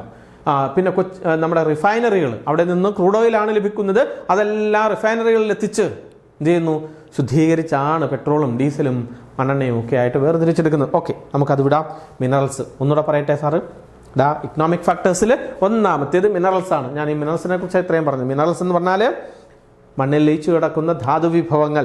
Places with plenty of minerals attracts industries. എവിടെയെല്ലാം ഏത് ധാതു ഉണ്ടോ ആ ധാതു അധിഷ്ഠിത, അതാ മിനറൽ ബേസ്ഡ് ഇൻഡസ്ട്രീസ് അവിടെ ആരംഭിച്ചിരിക്കും. എന്നോടെ പറയുന്നു, പ്ലേസസ് വിത്ത് മിനറൽസ് അട്രാക്ട്, എന്തിനെ അട്രാക്ട് ചെയ്യുന്നത്, ഇൻഡസ്ട്രീസിനെ. അപ്പോൾ ഇൻഡസ്ട്രിയൽ ഡെവലപ്മെന്റ് എവിടെ ഉണ്ടാകുന്നു, മൈനിങ് ആൻഡ് ഇൻഡസ്ട്രീസ്. മൈനിങ് എന്ന് വെച്ചാൽ ഖനനമാണ്, exploitation or extraction of minerals from the soil. മണ്ണിൽ നിന്ന് എന്ത് മിനറൽസ് ഖനനം ചെയ്തെടുക്കുകയാണ്. Mining and industries create a lot of job opportunities. ഈ മൈനിങ്ങും അതുപോലെ ഇൻഡസ്ട്രീസും വ്യവസായങ്ങൾ ഉണ്ടാകുമ്പോൾ അവിടെ കൂടുതലായി ജോബ് ഓപ്പർച്യൂണിറ്റീസ്, എന്താ, തൊഴിൽ ലഭ്യത, എംപ്ലോയ്മെൻറ്റ് ഓപ്പർച്യൂണിറ്റീസിൻ്റെ വലിയ വാതായനങ്ങൾ തുറന്നു കൊടുക്കുക. ഒട്ടനവധി ആളുകൾ അവിടേക്ക് തൊഴിലിനായി വരുന്നു. Skilled labourers, semi skilled labourers, unskilled labourers, എല്ലാ വിഭാഗക്കാരും അവിടെ തൊഴിലിനായി എത്തുന്നു. പിന്നെ skilled workers immigrate to the mineral rich regions. അങ്ങ് ഗ്രാമപ്രദേശത്തും ദൂരദേശങ്ങളിൽ നിന്നുമുള്ള സ്കിൽഡ് ലേബറേഴ്സും അൺസ്കിൽഡ് ലേബറേഴ്സും ഒക്കെ തന്നെ ഇമിഗ്രേറ്റ് ചെയ്യുന്നു. ഇമിഗ്രേഷൻ നമ്മളത് മൈഗ്രേഷനകത്ത് പഠിക്കും. കൂടുതലായി വന്ന് താമസിക്കുന്നു. എന്തിനു വേണ്ടിയിട്ടാണ്ടാ, തൊഴിൽ കണ്ടെത്തി അവിടെ തൊഴിലെടുക്കാൻ വേണ്ടിയിട്ട് പണിയിടങ്ങളിലേക്ക്, ഖനന മേഖലയിലേക്ക്, വ്യവസായ മേഖലയിലേക്ക് ആളുകൾ കൂടുതലായി എത്തുന്നു. Skilled workers immigrate to the mineral rich region. Mineral plenty of minerals എന്ന് വെച്ചാൽ ധാരാളമായി മിനറൽസ്, ധാതുക്കൾ ലഭിക്കുന്ന പ്രദേശങ്ങളിലേക്ക് വന്ന് താമസിക്കുന്നു. And the density of population increases. അതുകൊണ്ട് തന്നെ ആളുകൾ കൂടുതലായി അവിടേക്ക് ആകർഷിക്കപ്പെടുന്നു. ഇതിനു വേണ്ടിയിട്ടാ, ജോബ് ഓപ്പർച്യൂണിറ്റി, എംപ്ലോയ്മെന്റ് ഓപ്പർച്യൂണിറ്റി അല്ലേ ലഭ്യമാണെന്നുള്ളത് കൊണ്ട് അവിടേക്ക് ആളുകൾ വന്ന് താമസിക്കുമ്പോൾ അവിടുത്തെ ജനസംഖ്യ കൂടുകയാണ്. അതാണ് മിനറൽസ് എങ്ങനെയാണ് പോപ്പുലേഷൻ ഡിസ്ട്രിബ്യൂഷനെ ഇൻഫ്ലുവൻസ് ചെയ്യുന്നതെന്നാണ് പറഞ്ഞത്. ഒന്നുകൂടെ പറയട്ടെ sir. Places with minerals attract industries. Mining and industries create a lot of job opportunities. സംശയമുണ്ടോ? ഓക്കെ. സ്കിൽഡ് വർക്കേഴ്സ് ഇമിഗ്രേറ്റ്, കൂടുതലായി ഇങ്ങോട്ടേക്ക് ആകർഷിക്കപ്പെടുന്നു. Immigrate to the mineral rich regions and the density of population is increases. രണ്ടാമത്തേത് industrialisation. അപ്പോൾ minerals ഉണ്ടെങ്കിൽ അവിടെ എന്തുണ്ടാകും? Industries തഴച്ചു വളരും. അതാണ് ഇൻഡസ്ട്രിയലൈസേഷൻ, വ്യവസായവൽക്കരണം എന്ന് പറയുന്നത്. അതിൻ്റെ സന്തതിയാണ് അർബനൈസേഷൻ, നഗരവൽക്കരണം എന്നത്. നമുക്ക് രണ്ടാമത്തത് നോക്കാം. ഇൻഡസ്ട്രിയലൈസേഷൻ, വ്യവസായവൽക്കരണം എങ്ങനെയാണ് പോപ്പുലേഷൻ ഡിസ്ട്രിബ്യൂഷനെ സ്വാധീനിക്കുന്നത്? ഈ പറഞ്ഞതാണ്. ഇത് മൂന്നും പരസ്പരം റിലേറ്റഡാണ്. ഇത് മൂന്നും ഏകദേശം ഒന്ന് തന്നെയാണ്. പറഞ്ഞ കാര്യങ്ങളൊക്കെ തന്നെ. Towns and cities offer plenty of job opportunities ആണല്ലോ. പട്ടണങ്ങൾ, ഗ്രാമപ്രദേശം തന്നെ ആ പട്ടണങ്ങളായിട്ടും, പട്ടണങ്ങൾ വളർന്ന് സിറ്റീസ്, നഗരങ്ങളായും, നഗരങ്ങൾ വളർന്ന് മിനി മെട്രോ നഗരങ്ങളായും, മിനി മെട്രോ നഗരങ്ങൾ വളർന്ന് മെട്രോപൊളിറ്റൻ നഗരങ്ങളായും, മെട്രോപൊളിറ്റൻ നഗരങ്ങൾ വളർന്ന് മെഗാ സിറ്റികളായിട്ടും വളരുകയാണ്. മെഗാ സിറ്റികൾ മെഗലോപോളിസായി, നഗര സമുച്ചയങ്ങളായി വളരുകയാണ്. അപ്പോൾ ഗ്രാമപ്രദേശങ്ങളിൽ എവിടെയെങ്കിലും മിനറൽസ് കണ്ടെത്തിയിട്ടുണ്ടെങ്കിൽ അവിടെ ഒരു വ്യവസായം വന്നാൽ, ഏതെങ്കിലും ഒരു വിദ്യാഭ്യാസ സ്ഥാപനം വന്നാൽ, ഏതെങ്കിലും ഒരു സർക്കാർ സ്ഥാപനം വന്നാൽ ഉറപ്പായിട്ടും അവിടേക്ക് കൂടുതൽ ആളുകൾ തൊഴിലന്വേഷിച്ചെത്തുമ്പോൾ അവിടെയുള്ള ജനസംഖ്യ ഉയരുന്നു. അപ്പോൾ അവിടെ എന്തായി? ഇൻഡസ്ട്രിയലൈസേഷൻ. മിനറൽസ് ഉള്ള സ്ഥലമാണെങ്കിൽ ഇൻഡസ്ട്രിയലൈസേഷൻ, വ്യവസായവൽക്കരണമാണ്. അവിടേക്ക് ആളുകൾ കൂടുതൽ തൊഴിൽ തേടി വരുമ്പോൾ ജനസംഖ്യ ഉയരുന്നു. Towns and cities offer plenty of job opportunities. അത് മാത്രമാണോ? എഡ്യൂക്കേഷൻ ഫെസിലിറ്റീസ് പ്രൊവൈഡ് ചെയ്യുന്നു. ആൻഡ് മെഡിക്കൽ ഫെസിലിറ്റീസ് അല്ലേ, better medical and education facilities provide ചെയ്യപ്പെടുന്നു. And facilities in travel and communication, ഗതാഗത വാർത്താവിനിമയ സംവിധാനങ്ങളും അവിടെ ഒരുക്കപ്പെടുന്നു. അപ്പോൾ എല്ലാ സൗകര്യങ്ങളും പട്ടണങ്ങളിലും നഗരങ്ങളിലും കേന്ദ്രീകരിക്കപ്പെടുന്നു, കൂടുതലായി കിട്ടുന്നു. കുറെ കൂടെ മെച്ചപ്പെട്ട, എവിടേക്കാ അപേക്ഷിച്ച്, ഗ്രാമപ്രദേശത്തിനെ അപേക്ഷിച്ച് കുറച്ചുകൂടെ better medical facilities, better job opportunities, better education facilities, better transport and communication facilities are giving അവിടെ നിന്ന് ലഭ്യമാണ്. അതുകൊണ്ട് തന്നെ ആളുകൾ കൂടുതലായി അവിടെ താമസിക്കാൻ ഇഷ്ടപ്പെടും. Towns and cities offer plenty of job opportunities, education facilities, medical facilities, transport and communication facilities. Okay ആണോ? Therefore, അതുകൊണ്ട് തന്നെ people migrate from villages to cities, increasing the density of population there. അപ്പോൾ ഗ്രാമപ്രദേശങ്ങളിൽ നിന്ന് ജനങ്ങൾ അവിടേക്ക് വന്ന് താമസിക്കുമ്പോൾ ഉറപ്പായിട്ടും അവിടുത്തെ അത് പട്ടണമായും, പട്ടണം വളർന്ന് നഗരമായും വളരും. അപ്പോൾ അവിടെ കൂടുതൽ ആളുകൾ തിങ്ങിപ്പാർക്കുന്നു. ജനസംഖ്യയുടെ അടിസ്ഥാനത്തിലാണ് ഗ്രാമങ്ങൾ, പട്ടണങ്ങൾ, നഗരങ്ങൾ, മിനി മെട്രോ, മെട്രോപൊളിറ്റൻ എന്ന് പറഞ്ഞില്ലേ. മെട്രോ എന്ന് വെച്ചാൽ മെട്രോപൊളിറ്റൻ നഗരം, പിന്നെ മെഗാ സിറ്റി, മെഗലോപോളിസ് എന്നിങ്ങനെ തരംതിരിച്ചിട്ടുള്ളത്. ഓക്കെ ആണോടാ? അത് വേറൊരു ടോപ്പിക്കുണ്ട്, നമുക്ക് സെറ്റിൽമെൻ്റ് എന്ന് പറഞ്ഞൊരു ലെസൺ ഉണ്ട്. അപ്പോൾ അതുമായി ബന്ധപ്പെട്ടുള്ള കാര്യമാണ്, നമുക്ക് അന്നേരം അത് ഡിസ്കസ് ചെയ്യാം. ഇനി മൂന്നാമത്തേത്, അപ്പോൾ മിനറൽസിൻ്റെ ബാക്കി പത്രമാണ് ഇൻഡസ്ട്രിയലൈസേഷൻ്റെ സന്തതിയാണ് അർബനൈസേഷൻ. മലയാളം നഗരവൽക്കരണം. എങ്ങനെയാണ് നഗരം എന്ന് പറഞ്ഞാൽ അവിടെ കൂടുതൽ ആളുകൾ താമസിക്കുന്നു, ഇപ്പോൾ ഓൾറെഡി പറഞ്ഞു കഴിഞ്ഞു. Since industries create a lot of job opportunities, people migrate to industrial areas. ഏറ്റവും കൂടുതൽ ആളുകൾ അങ്ങ് വില്ലേജിൽ നിന്ന്, ഗ്രാമപ്രദേശത്ത് നിന്ന് ഇൻഡസ്ട്രിയൽ ഏരിയയിലേക്ക് മൈഗ്രേറ്റ് ചെയ്യുമ്പോൾ increasing the density of population, അവിടെ ഉറപ്പായിട്ടും എന്ത് കൂടും? ജനസാന്ദ്രതയാണ് കൂടുന്നത്. അവിടെ ഒരു സ്ക്വയർ കിലോമീറ്റർ ചുറ്റളവിൽ ആയിരക്കണക്കിന് ജനങ്ങളാണ്, അല്ലെ പതിനായിരങ്ങളായിരിക്കും താമസിക്കുന്നത്. ഒന്നെങ്കിൽ ഫ്ലാറ്റുകളാകും, അല്ലെങ്കിൽ തൊഴിലാളികൾ താമസിക്കുന്ന ഇടങ്ങൾ സ്ലം ഏരിയ, ചേരിപ്രദേശങ്ങളായിരിക്കും. അവിടെ കൂടുതൽ ആളുകൾ ഉള്ള സ്ഥലത്ത് അവരങ്ങനെ തിങ്ങിപ്പാർക്കുകയാവും. ഗ്രാമത്തിൽ അങ്ങനെയാണോ? ഒരേക്കർ സ്ഥലത്തൊക്കെ ഒരു വീടേ ഉണ്ടാവും, അവിടെ ഇഷ്ടംപോലെ ഏരിയ ഉണ്ടാകും. അതാണ് അതിൻ്റെ ഒരു പ്രത്യേകത. അപ്പോൾ ഇത് നമ്മളുടെ വ്യത്യാസം. അപ്പോൾ നമ്മളിപ്പോൾ പറഞ്ഞ എന്താണ്? അർബനൈസേഷൻ, നഗരവൽക്കരണം. ഒന്നുകൂടെ പറയുന്നു, since industries creates a lot of job opportunities, people migrate to industrial areas, increasing the density of population. Okay ആണോ മക്കളെ? അപ്പോൾ അത് മൂന്നും പറഞ്ഞ് മനസ്സിലായോടാ? ഇക്കണോമിക് ഫാക്ടേഴ്സ് ആണ് ഇൻഫ്ലുവൻസ് ചെയ്യുന്നത് എന്തിന്? പോപ്പുലേഷൻ ഡിസ്ട്രിബ്യൂഷനെ. അടുത്തത് നമുക്ക് നോക്കാം സോഷ്യോ ആൻഡ് കൾച്ചറൽ ഫാക്ടേഴ്സ്, സാമൂഹികവും സാംസ്കാരികവുമായിട്ടുള്ള ഘടകങ്ങൾ. അതിൽ രണ്ടെണ്ണം social unrest and political conflict. അതായത് സോഷ്യോ കൾച്ചറൽ ഫാക്ടേഴ്സിൽ അതിൻ്റെ ഇൻട്രൊഡക്ഷൻ രണ്ടും കൂടെ ഒന്നിച്ചങ്ങ് പറയുകയാണ്. Places that are religiously and culturally important.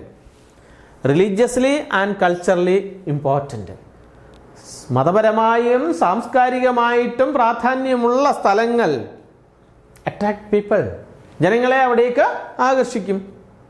കൂടുതൽ ആളുകൾ. തീർത്ഥാടനം, പിൽഗ്രിംസ് ആണ് അവിടേക്ക് കൂടുതലെത്തുക, അല്ലേ?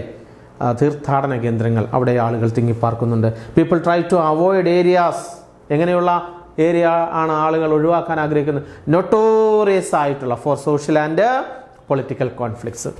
സോഷ്യൽ അൺറസ്റ്റ് നിലനിൽക്കും, സാമൂഹികമായ പൊളിറ്റിക്കൽ അനാർക്കി, രാഷ്ട്രീയ അരാജകത്വം. ജനങ്ങൾ ജാതിയുടെയും മതത്തിൻ്റെയും രാഷ്ട്രീയത്തിൻ്റെയും പേരിൽ തമ്മിലടിക്കുന്ന ഇടങ്ങൾ ഒഴിവാക്കാൻ, അവിടെ താമസിക്കാൻ ജനങ്ങൾ ഇഷ്ടപ്പെടില്ല. പിന്നെയോ മനസ്സിന് ശാന്തി ലഭിക്കുന്ന റിലീജിയസ് ആൻഡ് കൾച്ചറൽ ഇമ്പോർട്ടൻസ് ഉള്ള സ്ഥലങ്ങൾ, പിൽഗ്രിം സെൻറ്റേഴ്സിൽ കൂടുതൽ ആളുകൾ പോയി താമസിക്കാനാണ് ഇഷ്ടപ്പെടുക. ഇത് രണ്ടും കൂടെ ഒരുമിച്ചാണ്ടാ പറഞ്ഞത്. ഏതാ? Socio cultural factors. നിങ്ങൾ നോക്കൂ, places that are religiously and culturally important attract people. People try to avoid. എങ്ങനെയുള്ള സ്ഥലങ്ങൾ ഒഴിവാക്കാനാണ് ജനങ്ങൾ ആഗ്രഹിക്കുന്നത്? Areas of notorious for social unrest and political conflicts. Political anarchy ആയിരിക്കും അവിടെ. രാഷ്ട്രീയം, ജനങ്ങളുടെ ജീവന സ്വത്തിന് യാതൊരു വിധമായിട്ടുള്ള സെക്യൂരിറ്റിയും സേഫ്റ്റി ഉണ്ടാവില്ല അവിടെ, സെക്യൂരിറ്റി ഉണ്ടാവില്ല അവിടെ. അപ്പോൾ അങ്ങനെയുള്ള സ്ഥലത്ത് താമസിക്കുക ജനങ്ങൾക്ക് ബുദ്ധിമുട്ടാണ്. അതുപോലെ യുദ്ധം നടക്കുന്ന സ്ഥലങ്ങളിലൊക്കെ ജനങ്ങൾ അവിടെ നിന്ന് ഒഴിഞ്ഞു പോകാനായിട്ട് ശ്രമിക്കാറുണ്ട്, പലായനം ചെയ്യാറുണ്ട്. അപ്പോൾ അതാണ് സോഷ്യൽ അൺറസ്റ്റും പൊളിറ്റിക്കൽ കോൺഫ്ലിക്ട്സും. കഴിഞ്ഞു. ആ സെറ്റപ്പ് ക്വസ്റ്റ്യൻ കഴിഞ്ഞു. സാർ പറഞ്ഞുവല്ലോ, ഇതെല്ലാം കൂടെ പരീക്ഷയ്ക്ക് ചോദിച്ചില്ലെങ്കിൽ പോലും ഏതെങ്കിലും ഒരു കാരണം മാത്രം, ഒന്നെങ്കിൽ economical factors that influence the population distribution all over the world, അങ്ങനെ ഏതെങ്കിലും ഒന്ന് മാത്രമായിട്ടും ചോദിച്ചുകൂടായില്ല. ഓക്കെ ആണോ മക്കളെ? അപ്പം അതിൻ്റെ ഒരു ചോദ്യത്തിന് ഉത്തരം കൺക്ലൂഡ് ചെയ്തപ്പെട്ടു. പിന്നെ വേറൊരു ചോദ്യം നമ്മൾ ആദ്യം എഴുതിയത് ഓർക്കുന്നുണ്ടോ? How the science and technology helped in the population growth. എന്താണ്? ജനസംഖ്യാ വളർച്ചയിൽ സയൻസ് ആൻഡ് ടെക്നോളജിയുടെ വളർച്ച, ശാസ്ത്ര സാങ്കേതിക വിദ്യയുടെ വളർച്ച എങ്ങനെയാണ് സ്വാധീനിക്കുന്നത്, സഹായിച്ചത്? ശാസ്ത്രത്തിൻ്റെ സാങ്കേതിക വിദ്യയുടെയും വളർച്ച, സയൻസ് ആൻഡ് ടെക്നോളജിയുടെ ഇംപ്രൂവ്മെൻറ്റ്, അതിൻ്റെ ഡെവലപ്മെൻറ്റ് ഇതിന് കാരണമായി helped in the field of population, ജനസംഖ്യ വളർച്ചയെ പോപ്പുലേഷൻ ഗ്രോത്ത് വളർച്ചയെ സഹായിച്ചു. എങ്ങനെയാണെന്ന് നോക്കാം. പണ്ടൊക്കെ ആണെങ്കിൽ സ്റ്റീം എഞ്ചിൻ നിങ്ങൾ കേട്ടിട്ടുണ്ടോടാ? വരുന്നതിന് മുമ്പ് ആവി യന്ത്രം കണ്ടുപിടിക്കുന്നതിന് മുമ്പ് അത് ജെയിംസ് വാട്ട് ആണെന്നാണ് പറയുന്നത്. ഈ ബ്രിട്ടീഷുകാരനായ ഒരു സയൻറ്റിസ്റ്റാണ് ജെയിംസ് വാട്ട്. അദ്ദേഹമാണ് ആവി യന്ത്രം അഥവാ സ്റ്റീം എഞ്ചിൻ കണ്ടുപിടിച്ചെന്ന് പറയുന്നത്. പക്ഷേ അതിനൊക്കെ മുമ്പേ തോമസ് ന്യൂകോമൻ എന്ന ഒരു ഇംഗ്ലീഷുകാരൻ ആവി യന്ത്രം വികസിപ്പിച്ചെടുത്തിരുന്നു. അതിനെ ഇംപ്രൂവ് ചെയ്ത് പരിഷ്കരിച്ചാണ് സ്റ്റീം എഞ്ചിൻ എന്ന നിലയിലേക്ക് ജെയിംസ് വാട്ട്, ആ പേര് മറക്കണ്ട, GK ആണ്, അദ്ദേഹമാണ് ആവിയന്ത്രം വികസിപ്പിച്ചെടുത്തത്. വികസിപ്പിച്ചെടുത്തത് കണ്ടുപിടിച്ചത് തോമസ് ന്യൂകോമനെ, തുടക്കം കുറിച്ചത്. അത് പിന്നെ ഖനന മേഖലയിലുണ്ടല്ലോ കുഴികൾ, അതിൽ നിന്നും വെള്ളം പുറത്തേക്ക് പമ്പ് ചെയ്യുന്നതിന് വേണ്ടിയിട്ടുള്ള സൗകര്യങ്ങളാണ് ആദ്യം തോമസ് ന്യൂകോമൻ വികസിപ്പിച്ചെടുത്തത്. ഒക്കെയാണ് മക്കളെ. ഇപ്പം നമ്മൾ പറഞ്ഞു വരുന്നത് എന്താടാ? How science and technology halved in the field of population growth. Answer: steam engine replaced. എന്തിനെ മാറ്റിമറിച്ചു? സ്റ്റീം എഞ്ചിൻ ആവിയന്ത്രം കണ്ടുപിടിച്ചതോടെ 18ാം നൂറ്റാണ്ടിലാണ്. എവിടെ? ഇംഗ്ലണ്ടിലാണ് ഇതെല്ലാം കണ്ടുപിടിച്ചത്. അതുവരെയും അനിമൽ ആൻഡ് ഹ്യൂമൻ എനർജി അല്ലേ, മനുഷ്യൻ്റെയും മൃഗങ്ങളുടെയും ഊർജം ഉപയോഗിച്ചായിരുന്നു എല്ലാ ജോലിയും. ബെസ്റ്റ് എക്സാമ്പിൾ നമ്മുടെ ടെക്സ്റ്റൈൽ ഇൻഡസ്ട്രി. അതാണ് പണ്ട് കാലത്ത് ഹാൻഡ്ലൂം കേട്ടിട്ടുണ്ടോടാ? കൈത്തറി, കൈകൊണ്ടാണ് കൈത്തറി. ഇങ്ങനെ നിങ്ങൾ സിനിമയിലൊക്കെ കണ്ടിട്ടുണ്ടാവുമല്ലോ, കൈത്തറി, കൈകൊണ്ട് നെയ്തെടുക്കുന്ന വസ്ത്രങ്ങൾ. അതിനൊക്കെ ഒരുപാട് സമയമെടുക്കും. ഇപ്പോഴും ബാലരാമപുരം എന്ന് പറഞ്ഞ തിരുവനന്തപുരത്തെ സ്ഥലമുണ്ട്. അവിടെ മുണ്ടുകൾ കയ്യിൽ തന്നെ ഹാൻഡ്ലൂം, ഖാദിയും കൈത്തറിയും ഒക്കെ കൈകൊണ്ട് തന്നെ നെയ്തെടുക്കുന്നത്. പക്ഷേ അധികം ക്വാണ്ടിറ്റി ഉണ്ടാക്കാൻ കഴിയില്ല. ഇപ്പോൾ ജനസംഖ്യ പോപ്പുലേഷൻ ഗ്രോത്ത് എന്നല്ലടാ, പോപ്പുലേഷൻ എക്സ്പ്ലോഷൻ, ജനസംഖ്യ വിസ്ഫോടനം നടന്നുകൊണ്ടിരിക്കുന്ന ഈ കാലയളവിൽ കൈത്തറി, കൈകൊണ്ട് സാധനങ്ങൾ നിർമ്മിക്കുമ്പോൾ അതിൻ്റെ ക്വാണ്ടിറ്റി കുറവാണ്, ക്വാളിറ്റി കൂടും. അതുകൊണ്ട് ആ ഹാൻഡ്ലൂമിന് പകരം എന്ത് നിലവിൽ വന്നു? പവർലൂം, വൈദ്യുതി കൊണ്ട് പ്രവർത്തിക്കുന്ന തറികൾ, യന്ത്രത്തറികൾ ഇപ്പോൾ നിലവിലുണ്ട്. മിനിറ്റുകൾക്കുള്ളിൽ, മണിക്കൂറുകൾക്കുള്ളിൽ എത്ര മീറ്റർ തുണി വേണേലും നെയ്തെടുക്കാം. അതാണ് വ്യാവസായിക വിപ്ലവം. എവിടെ? ഇംഗ്ലണ്ടിൽ ആരംഭിച്ചു. Industrial revolution started in England എന്നാണെന്നറിയാമോ? ഇൻ 1750s, 1750കളിൽ, 18ാം നൂറ്റാണ്ടിൻ്റെ 18th by the middle of the 18th century industrial revolution started in England. അത് ഈ മിഷനറികൾ കണ്ടെത്തിയതോടെയാണ്. മുമ്പ് പറഞ്ഞ ആവിയന്ത്രമടക്കമുള്ള ഫ്ലൈയിങ് ഷട്ടിൽ, അങ്ങനെ കുറേ മെഷീൻസ് അതിൻ്റെ ആദ്യമ രൂപങ്ങളാണ് കണ്ടെത്തിയതോടെയാണ് ഹാൻഡ്ലൂമിൽ നിന്ന്, കൈത്തറിയിൽ നിന്ന് പവർലൂമിലേക്ക് മാറ്റപ്പെട്ടത്. അപ്പോൾ ഒന്നുകൂടെ ആദ്യം പോലെ പറയട്ടെ, എന്താണ് ചോദ്യം? മനസ്സിലായോടാ? How science and technology helped in the growth of population. Answer: steam engine replaced. ആവിയന്ത്രം എന്തിനെ മാറ്റി? Human and animal energy and also provided mechanised energy of water and wind. Mechanised energy of water and wind, വെള്ളത്തിൽ നിന്നും കാറ്റിൽ നിന്നും ഒരുപാട് തരത്തിലുള്ള conventional and non conventional energy resources ഉണ്ടെന്ന് ഒരുപാടുണ്ട്. പലതരത്തിലുള്ള മേഖലയിൽ നമ്മളിന്ന് വൈദ്യുതി ഉൽപ്പാദിപ്പിക്കുന്നുണ്ട്. ആ വൈദ്യുതി കൊണ്ട് ഉപകരണങ്ങൾ അല്ലെങ്കിൽ മിഷനറികൾ നമ്മൾ പ്രവർത്തിപ്പിക്കുകയാണ് ചെയ്യുന്നത്. അപ്പം അതുകൊണ്ട് തന്നെ സ്പീഡിലായി നിർമ്മാണം, ഉൽപ്പാദനം, പ്രൊഡക്ഷൻ ഇൻക്രീസ്ഡ്, പല മടങ്ങ് വർദ്ധിച്ചു. പണ്ട് കൃഷിയിടങ്ങളിലാണെങ്കിൽ നില ഉഴുന്നതിന് കാളയും മറ്റും ഉപയോഗിച്ചിരുന്നു, പോത്തിനെയും മറ്റും ഉപയോഗിച്ചിരുന്നു, മൃഗങ്ങളെ ഉപയോഗിച്ചിരുന്നുവെങ്കിൽ ആ സ്ഥാനത്ത് നിന്ന് ടില്ലറാണ് ഉപയോഗിക്കുന്നത്. ടില്ല് ചെയ്യാണ്. മിനിറ്റുകൾ കൊണ്ട് അത്രയും സ്ഥലം, ഏരിയ ടില്ല് ചെയ്തെടുക്കാൻ കഴിയുന്നുണ്ട്. അപ്പോൾ the steam engine replaced human and animal energy and also provided mechanised energy of water and wind. ഇപ്പോൾ കാറ്റിൽ നിന്നും അതുപോലെ ജലത്തിൽ നിന്നും ഒക്കെ തന്നെ ഇന്ന് വൈദ്യുതി ഉൽപ്പാദിപ്പിക്കുന്നുണ്ട്. This increased agricultural and industrial production. ഉൽപ്പാദനം വ്യാവസായിക മേഖലയിലും കാർഷിക മേഖലയിലും ഉൽപ്പാദനം ഗണ്യമായി വർദ്ധിച്ചു എന്നുള്ളതാണ് അതിൻ്റെ ഒരു ഗുണം. അപ്പോൾ ആദ്യ കാലയളവിൽ മനുഷ്യാധ്വാനവും മൃഗങ്ങളുടെ അധ്വാനവും ഉണ്ടായിരുന്ന സ്ഥാനം സ്റ്റീം എഞ്ചിൻ അടക്കം കണ്ടുപിടിച്ചതോടെ അല്ലെങ്കിൽ ഉണ്ടാക്കിയതിലൂടെ മിഷനറികൾ കണ്ടുപിടിച്ചതിലൂടെ അതെല്ലാം മാറ്റിമറിക്കപ്പെട്ടു. ഇന്ന് വ്യാവസായിക കാർഷിക മേഖലയിലൊക്കെ തന്നെയും മെക്കനൈസേഷൻ മിഷനറികളുടെ ഇൻട്രൊഡക്ഷൻ അതെല്ലാം അവതരിപ്പിച്ച് ഇന്ന് ഉൽപ്പാദനം പല മടങ്ങ് വർദ്ധിച്ചു. This increased agriculture and industrial production. Inoculation. ഇതാണ് ഇനോക്കുലേഷൻ, ഇമ്മ്യൂണൈസേഷൻ. എന്തിനെതിരായിട്ട്? Against epidemics. എന്താണ് എപ്പിഡമിക്സ്? യെസ്, എപ്പിഡമിക്സ് സാംക്രമിക രോഗങ്ങൾ അല്ലേ? Communicable diseases and other communicable diseases, സാംക്രമിക രോഗങ്ങൾ പടർന്നു പിടിക്കുന്ന, ഏറ്റവും അവസാനം ലോകം മുഴുവൻ പടർന്നു പിടിച്ച രോഗമാണല്ലോ കോവിഡ്, കൊറോണ വൈറസ്. അതുപോലെയുള്ള സാംക്രമിക രോഗങ്ങൾക്കെതിരായിട്ടുള്ള ഇനോക്കുലേഷൻ അഥവാ ഇമ്മ്യൂണൈസേഷൻ, കുത്തിവയ്പ്പുകൾ വരാതിരിക്കാൻ. നമുക്ക് കുഞ്ഞുനാളിലൊക്കെ ഒരുപാട് കുത്തിവയ്പ്പുകൾ എടുക്കാറുണ്ടാ. പല രോഗങ്ങളും, മാരകമായ രോഗങ്ങളും ഈ ഭൂമുഖത്ത് നിന്ന് വൈപ്ഡ് ഔട്ട് ചെയ്യപ്പെട്ടു, തുടച്ചു മാറ്റപ്പെട്ടു. അത് ആ ഇമ്മ്യൂണൈസേഷൻ്റെ ഫലമായിട്ടാണ്. അപ്പോൾ inoculation or immunization against epidemics and other communicable diseases, എന്താ മാരകമായ സാംക്രമിക രോഗങ്ങൾക്കെതിരായിട്ടുള്ള കുത്തിവയ്പ്പുകൾ, ഇംപ്രൂവ്മെന്റ് ഇൻ മെഡിക്കൽ ഫെസിലിറ്റീസ്. ഇന്ന് അത്യന്താധുനികമായിട്ടുള്ള എല്ലാ വൈദ്യസഹായവും നമുക്ക് ലഭിക്കുന്നുണ്ട്. ആ രംഗത്ത് മോസ്റ്റ് മോഡേൺ ടെക്നോളജി ഇന്ന് നമ്മൾ വിദേശ രാജ്യങ്ങളിൽ നിന്ന് ഇറക്കുമതി ചെയ്തിട്ടുള്ള മെഷീനറികൾ ഉപയോഗിച്ചുകൊണ്ടാണ് ഇന്ന് ചികിത്സ നടക്കുന്നത്. കീഹോൾ ശസ്ത്രക്രിയയൊക്കെ അതിൻ്റെ ഭാഗമാണ്. കീറി മുറിക്കേണ്ട നമ്മുടെ ഇന്നർ ഓർഗൻസിന് ഏതെങ്കിലും തരത്തിലുള്ള കേടുപാടുകൾ വന്നാൽ അതിന് കീഹോൾ ശസ്ത്രക്രിയ അടക്കം ഇന്ന് നടക്കുക. മോസ്റ്റ് മോഡേൺ ടെക്നോളജി ഇന്ന് മെഡിക്കൽ സയൻസ് കണ്ടെത്തി കഴിഞ്ഞു. അപ്പോൾ എന്താ പറഞ്ഞത്? Inoculation against epidemics and other communicable diseases, improvement in medical facilities and sanitation, ശുചീകരണം, ശുചിത്വ മേഖലയിൽ contributed to a rapid decline in death rate throughout the world.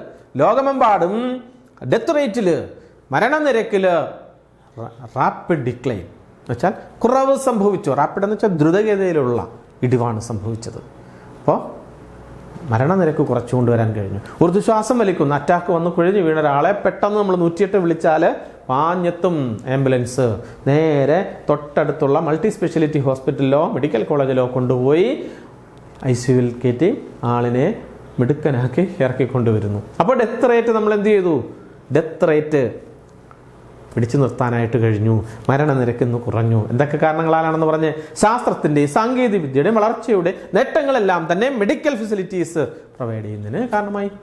അപ്പോൾ അത്യന്താധുനികമായ സൗകര്യങ്ങളുള്ള നമ്മുടെ ഒക്കെ അടുത്തൊക്കെ അത്യന്താധുനിക സൗകര്യങ്ങളുള്ള എന്ത് രോഗങ്ങളും കണ്ടെത്തുന്ന, ചികിത്സിക്കുന്ന തരത്തിലുള്ള മിഷനറികൾ ഇന്ന് കണ്ടെത്തിക്കഴിഞ്ഞു. അതാണ് സയൻസ് ആൻഡ് ടെക്നോളജി പോപ്പുലേഷൻ ഗ്രോത്തിന് സഹായിച്ചത്. ഓക്കെയാണോ മക്കളെ? ഓക്കെ, അപ്പം അതൊരു ചോദ്യത്തിന് ഉത്തരമായി. വേറൊരു ചോദ്യം, positive growth of population and negative growth of population. അതിൻ്റെ ഉത്തരം കൂടെ നോക്കാം.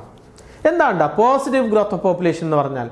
പോസിറ്റീവും നെഗറ്റീവും, positive and negative growth of population. ആദ്യം positive growth of population. This happens when the birth rate is more than the death rate.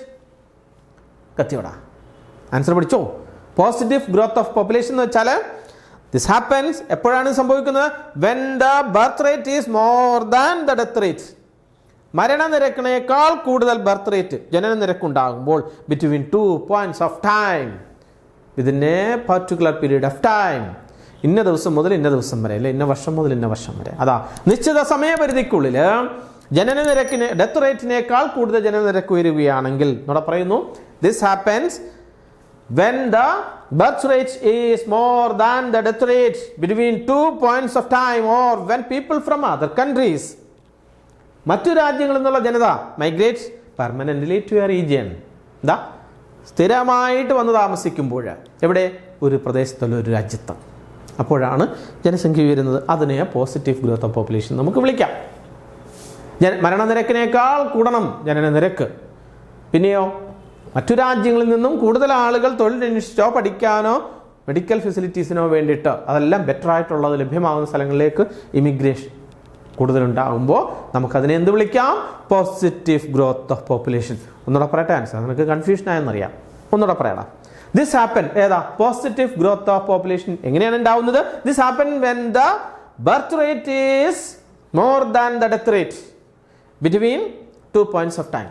ഒരു നിശ്ചിത കാലയളവിനുള്ളിൽ, നിശ്ചിത സമയപരിധിക്കുള്ളിൽ ജനനനിരക്കിനേക്കാൾ കൂടുതൽ മരണനിരക്കിനേക്കാൾ ഡെത്ത് റേറ്റിനേക്കാൾ കൂടുതൽ ജനനനിരക്ക് ഉണ്ടാവുകയാണെങ്കിലോ വേറെന്താ പറഞ്ഞേ?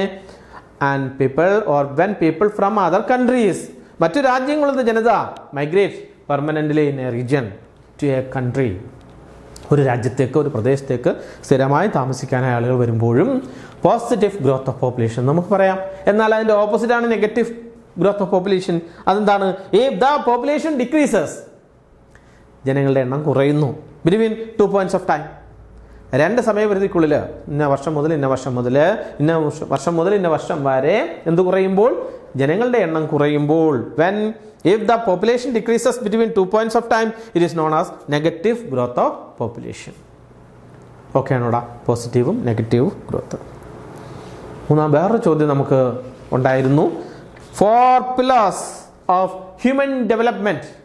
ഇതിനിടയ്ക്ക് പോപ്പുലേഷനുമായി ബന്ധപ്പെട്ട ചോദ്യം എഴുതിയ ഓർഡറിൽ അങ്ങ് പറഞ്ഞു പോകാൻ നോക്കും. Okay, 4 pillars of development. എന്താണ്? 4 സ്തംഭങ്ങൾ, ശിലകൾ. ഹ്യൂമൻ ഡെവലപ്മെൻറ്റിൻ്റെ, മനുഷ്യ വികസനത്തിൻ്റെ, മാനവിക വികസനം, അതിന് പല സൂചികകളുണ്ട്. ആ വികസനത്തിൻ്റെ 4 സ്തൂപങ്ങൾ, 4 സ്തംഭങ്ങൾ, തൂണുകൾ. പില്ലേഴ്സ് എന്ന് വെച്ചാൽ തൂണുകൾ എന്ന് നമുക്ക് സാധാരണഗതിയിൽ പറയാം. അതെന്തൊക്കെയാണെന്നാണ്. അതൊരു പ്രധാനപ്പെട്ട ചോദ്യത്തിന് ഉത്തരവ് എസ് എ ടൈപ്പ് ക്വസ്റ്റ്യൻ ആണ്. പക്ഷേ ഏതെങ്കിലും 2 മാത്രമായിട്ടോ 1 മാത്രമായിട്ടോ ഒക്കെ ചോദിക്കാം.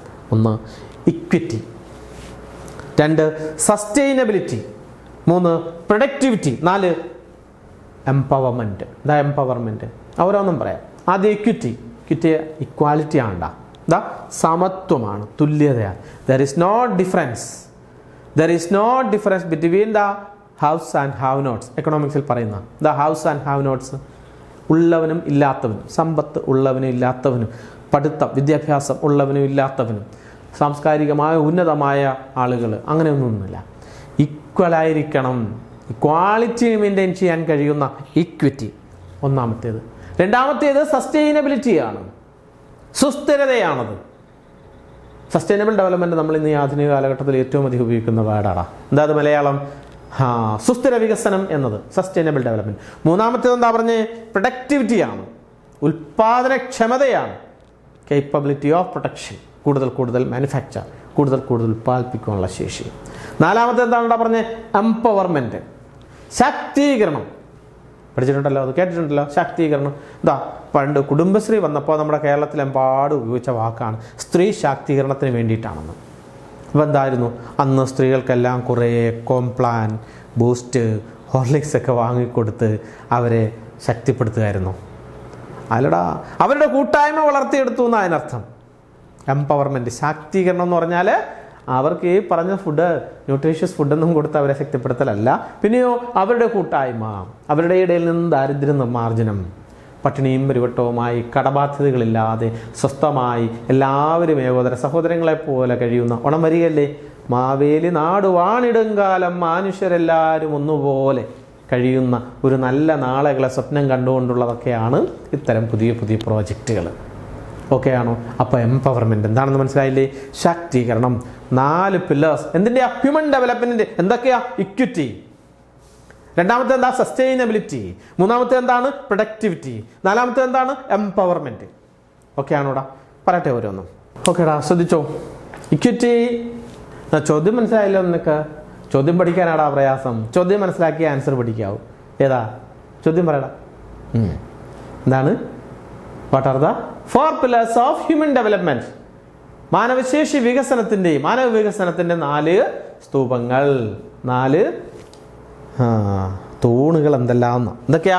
Equity, sustainability, productivity and empowerment. ഒന്നാമത്തേത് equity. It refers to making equal access to opportunities available to everybody. എല്ലാവർക്കും ഈക്വൽ ഓപ്പർച്യൂണിറ്റീസ്, തുല്യ അവസരങ്ങൾ ലഭ്യമാകുമ്പോൾ നമുക്കതിനെ ഇക്വിറ്റി എന്ന് വിശേഷിപ്പിക്കാം. കത്തിയോ? ഇല്ല. ഇക്വിറ്റി ഒന്നുകൂടെ പറയുന്നു. It refers to making equal access to opportunities, അവസരങ്ങൾ, ഓപ്പർച്യൂണിറ്റീസ് അവൈലബിൾ ടു എവറിബഡി, എല്ലാവർക്കും ഒരുപോലെ തുല്യമായ അവസര സമത്വം എന്ന് പറയത്തല്ലേ, ഈക്വൽ ഓപ്പർച്യൂണിറ്റി പ്രൊവൈഡ് ചെയ്യാൻ കഴിയുമ്പോൾ അതിനെ നമുക്ക് ഇക്വിറ്റി എന്ന് വിളിക്കാം. ഒന്നുകൂടെ പറയുന്നു. It refers to making equal opportunities available to everybody. അത്രയേ ഉള്ളൂ ഇക്വിറ്റി. 2 ഒന്നാമത്തെ പോയിന്റാണ്, അതിൻ്റെ ഡെഫിനിഷൻ കൂടിയാണ്. ഇക്വിറ്റിയെ ഒന്നുകൂടെ പറയുന്നു. It refers to making equal access to opportunities to everybody. രണ്ടാമത്തത് the opportunities available to people. ഈ അവസരങ്ങൾ ജനങ്ങൾക്ക് പ്രൊവൈഡ് ചെയ്യുമ്പോൾ, ലഭ്യമാകുമ്പോൾ, must be equal opportunities of their gender. എന്തിൻ്റെ അടിസ്ഥാനത്തിലാവരുതെന്ന must be equal irrespective of their gender. Irrespective of their gender എന്ന് വെച്ചാൽ അവരുടെ ലിംഗവ്യത്യാസമില്ലാതെ. എന്താ ജെൻഡർ? ലിംഗവ്യത്യാസം, മെയിൽ ഓർ ഫീമെയിൽ, സ്ത്രീ എന്നോ പുരുഷനോ എന്നുള്ള വ്യത്യാസമില്ലാതെ, റെസ്പെക്റ്റീവ് ഓഫ് ദെയർ ജെൻഡർ. പിന്നെയോ റേസ്, അവരുടെ വർഗം, ഇൻകം, അവരുടെ വരുമാനം, and in the Indian case caste. ഇന്ത്യയുടെ കാര്യത്തിൽ വരുമ്പോൾ ജാതിയുണ്ട്, മതമുണ്ട്. അത് ഏറ്റവും കൂടുതൽ ലോകത്തിൽ എവിടെയും ഈ ജാതീയത കൂടുതൽ നമ്മുടെ രാജ്യത്താണുള്ളത്. ഓക്കെ ആണോ? അപ്പോൾ ഏതെങ്കിലും തരത്തിലുള്ള ഭാഷയുടെയോ വർഗത്തിൻ്റെയോ നിറത്തിൻ്റെയോ വംശത്തിൻ്റെയോ ഒന്നിൻ്റെ മതത്തിൻ്റെയോ ജാതിയുടെയോ ഒന്നിലുമുള്ള വ്യത്യാസമില്ലാതെ എല്ലാവർക്കും തുല്യമായ അവസരം പ്രദാനം ചെയ്യാൻ കഴിയുമ്പോൾ അതിനെ നമുക്ക് എന്ത് വിളിക്കുന്നു? ഇക്വിറ്റി. ഒന്നുകൂടെ പറയാം. The opportunities available to people must be equal irrespective of their gender, race, income and in the Indian case caste. ജാതി. ഇന്ത്യൻ കേസിൽ മാത്രമാണ് ജാതി. ജാതി, മതം, വർഗം, ഭാഷ, ലിംഗ വ്യത്യാസം ഒന്നിൻ്റെയും അടിസ്ഥാനത്തിലുള്ള വ്യത്യാസമില്ലാതെ എല്ലാവർക്കും തുല്യമായി അവസരങ്ങൾ ലഭ്യമാകുമ്പോൾ അതിനെ നമുക്ക് ഇക്വിറ്റി എന്ന് വിളിക്കാം. രണ്ടാമത്തെ പോയിന്റ് എന്താടാ? ചോദ്യം എന്താണെന്ന് ഒന്നുകൂടെ പറഞ്ഞു ഓർത്ത്. എന്താണ്? ഹ്യൂമൻ ഡെവലപ്മെന്റിന്റെ 4 പില്ലേഴ്സ്, 4 തൂണുകൾ. മാനവ വികസനത്തിന്റെ 4 തൂണുകളിൽ ഒന്നാമത്തേത് പറഞ്ഞു ഇക്വിറ്റി. രണ്ടാമത്തേത് സസ്റ്റൈനബിലിറ്റി ആണെന്ന് പറഞ്ഞു. സസ്റ്റൈനബിലിറ്റി മീൻസ് സുസ്ഥിരത. സുസ്ഥിരത എന്ന് വെച്ചാൽ എന്നും നിലനിൽക്കുന്ന തരത്തിലുള്ള എന്നാണ് അതിനർത്ഥം. നോക്കാം. Sustainability it means continuity in the availability of opportunities. Continuity, തുടർച്ചയുണ്ടാവണം. ഏത്? In the availability of opportunities. അവസരങ്ങൾ ഇങ്ങനെ നിരന്തരമായി തുടർച്ചയായി ലഭിച്ചുകൊണ്ടേയിരിക്കണം. അതാണ്. ഒന്നുകൂടെ പറയട്ടെ. It means continuity in the field of availability of opportunities. 2. അതിൽ രണ്ടാമത്തെ പോയിന്റാണ്. ഏത്? സസ്റ്റൈനബിലിറ്റിയിൽ. To have sustainable human development. മാനവ വികസനത്തിൽ സസ്റ്റൈനബിൾ ഹ്യൂമൻ ഡെവലപ്മെന്റ് എന്ന് വെച്ചാൽ സുസ്ഥിരമായിട്ടുള്ള മാനവ വികസനം. Each generation must have the same opportunities. അത് ഇപ്പോഴുള്ള തലമുറയ്ക്ക് മാത്രമല്ലടാ. ജനറേഷൻ, ഈച്ച് ജനറേഷൻ, ഓരോ തലമുറയ്ക്കും. അതാ ഫ്യൂച്ചർ ജനറേഷന് കൂടി. Each generation must have the same opportunity. ഭാവി തലമുറയ്ക്ക് കൂടി അത് ലഭ്യമാക്കാൻ കഴിയണം. ഏതാ? ഇന്നുള്ള സൗകര്യങ്ങൾ, നേച്ചർ റിസോഴ്സസ് ഉണ്ടല്ലോ, പ്രകൃതി വിഭവങ്ങൾ. ആ പ്രകൃതി വിഭവങ്ങൾ നമുക്കിന്ന് ശരിയായ രീതിയിൽ യൂട്ടിലൈസ് ചെയ്യാം, എക്സ്പ്ലോയിറ്റ് ചെയ്യാം, എക്സ്ട്രാക്ട് ചെയ്യാം. ഒരു പ്രശ്നമില്ല. പക്ഷേ അവയെ നശിപ്പിക്കരുത്, തകർക്കരുത്. ഭാവി തലമുറയ്ക്ക് കൂടി അവ ഉപയോഗപ്പെടുന്ന തരത്തിൽ നമ്മൾ സൂക്ഷിച്ച് മാത്രം ഉപയോഗിക്കുക എന്ന വാക്കാണ് സസ്റ്റൈനബിൾ ഡെവലപ്മെൻറ്റ് എന്നതുകൊണ്ട് അർത്ഥമാക്കുന്നത്. സുസ്ഥിര വികസനം എന്നതുകൊണ്ട് അർത്ഥമാക്കുന്നത്. നശിപ്പിക്കരുത് ഒന്നിനെയും, നമ്മൾ തോന്നിയ പോലെ ഉപയോഗിക്കരുതെന്ന്. ഭാവി തലമുറ നമ്മളെ തലയെ കൈവച്ച് പ്രാകാൻ അനുവദിക്കരുത്. ഇതാണ് അർത്ഥമാക്കുന്നത് സുസ്ഥിര വികസനം. 2 പോയിന്റ് പറഞ്ഞു. ഒന്നുകൂടെ നോക്കിയാടാ സസ്റ്റൈനബിലിറ്റിയുടേത്. It means continuity in the availability of opportunities. രണ്ടാമത്തെ പോയിന്റ് എന്താ? To have sustainable human development. എന്ത് വേണം? Each generation must have the same opportunities. ഭാവി തലമുറയ്ക്ക് കൂടി അത് ആ അവസരങ്ങൾ ലഭ്യമാക്കാൻ നമുക്ക് ഇന്നുള്ളവർക്ക് കഴിയണം എന്നുള്ള. മൂന്നാമത്തെ എന്താണ്? പ്രൊഡക്ടിവിറ്റി. മലയാളം ഉൽപാദനക്ഷമത എന്നാണ്. കൂടുതൽ സാധനങ്ങൾ ഉൽപ്പാദിപ്പിക്കാനുള്ള ശേഷി, അതുപോലെ സ്കില്ല്, നമ്മളുടെ കഴിവാണ്, ശേഷിയാണ്, കേപ്പബിലിറ്റിയാണ് ആ പ്രൊഡക്ടിവിറ്റി എന്ന് പറയുന്നത്. നമ്മൾ നോക്കിയേ. Here means human labour productivity in terms of human work. മനുഷ്യൻ്റെ ജോലി ചെയ്യാനുള്ള, പണിയെടുക്കാനുള്ള കഴിവിനെയാണ്, ആ കേപ്പബിലിറ്റിയാണ് നമ്മളിവിടെ പ്രൊഡക്ടിവിറ്റി എന്ന് പറയുന്നത്. Here means human labour productivity in terms of human work. Such productivity must be constantly. അങ്ങനെയുള്ള ആ ഒരു പ്രൊഡക്ടിവിറ്റി ഉണ്ടല്ലോ, such productivity must be constantly enriched by building capabilities in people. Capabilities in people, ജനങ്ങളുടെ കഴിവിലുള്ള ആ ഒരു എന്ത് ഉണ്ടാക്കിയെടുക്കുക, അതിനെ പരിപോഷിപ്പിക്കുക. എൻറിച്ച് ചെയ്യാന്ന് വെച്ചാൽ പരിപോഷിപ്പിക്കുക. എന്താ? Enriched by building of capabilities in people. ജനങ്ങളിൽ ആ ഒരു കഴിവുണ്ടാക്കിയെടുക്കുകയാണ്. എന്തിനെ? പണിയെടുക്കുവാനുള്ള, കൂടുതൽ ഉൽപ്പാദനം നടത്തുവാനുള്ള എനർജി, ഊർജം, അതിനാവശ്യമായിട്ടുള്ള ട്രെയിനിങ് നൽകി അവൻ്റെ സ്കില്ല് വർദ്ധിപ്പിക്കുക.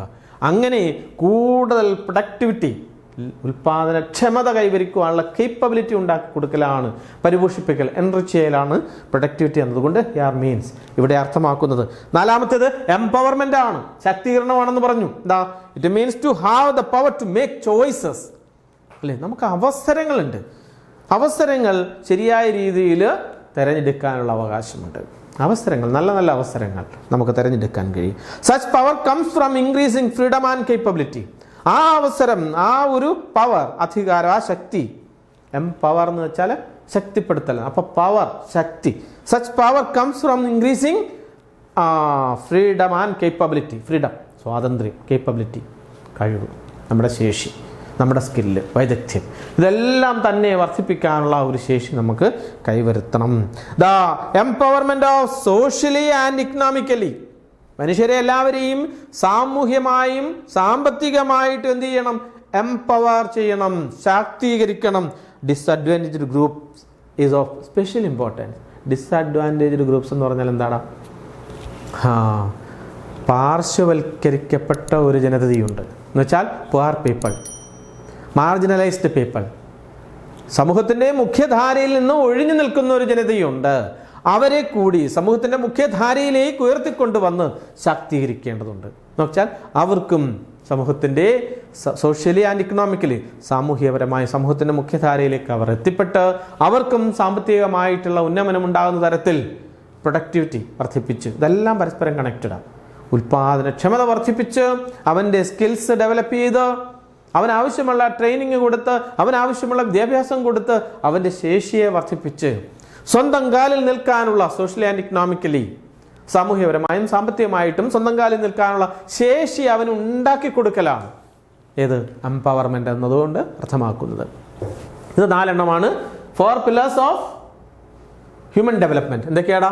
Equity, sustainability, productivity and empowerment. നല്ല അർത്ഥം മനസ്സിലായില്ലേ? ഇക്വിറ്റി, ഇക്വാളിറ്റിയാണ്, തുല്യതയാണ്, അവസര സമത്വമാണ്, ഈക്വൽ ഓപ്പർച്യൂണിറ്റീസ്. സസ്റ്റൈനബിലിറ്റി എന്താ? സുസ്ഥിരതയാണ്, എന്നും നിലനിൽക്കുന്ന തരത്തിലുള്ള വികസനമാണ്. പ്രൊഡക്ടിവിറ്റി, ഉൽപാദനക്ഷമതയാണ്. എന്താ? അവൻ്റെ ശേഷി വർദ്ധിപ്പിക്കലാണ്, ഹ്യൂമൻ വർക്കിൻ്റെ അടിസ്ഥാനത്തിലുള്ള. 4ാമത്തേത് എംപവർമെന്റ്. എന്താണത്? ശാക്തീകരണമാണത്. ഓക്കെ ആണോ? ഇങ്ങനെ 4 പില്ലേഴ്സ്. എന്താണത്? 4 പില്ലേഴ്സ് ഓഫ് ഹ്യൂമൻ ഡെവലപ്മെന്റ്. അതൊരു ചോദ്യത്തിന് ഉത്തരം. ഇപ്പം നമ്മളിവിടെ ഹ്യൂമൻ ഡെവലപ്മെന്റ് എന്നല്ലടാ പറഞ്ഞത്. അപ്പം നമുക്കിനി ഒരു ചോദ്യത്തിന് ഉത്തരം നോക്കാം. Growth and development, what is the difference between or differentiate between or comparison between growth and development? ഒരിടത്ത് ഗ്രോത്ത്, മറ്റൊരിടത്ത് ഡെവലപ്മെന്റ്. വളർച്ചയും വികസനവും.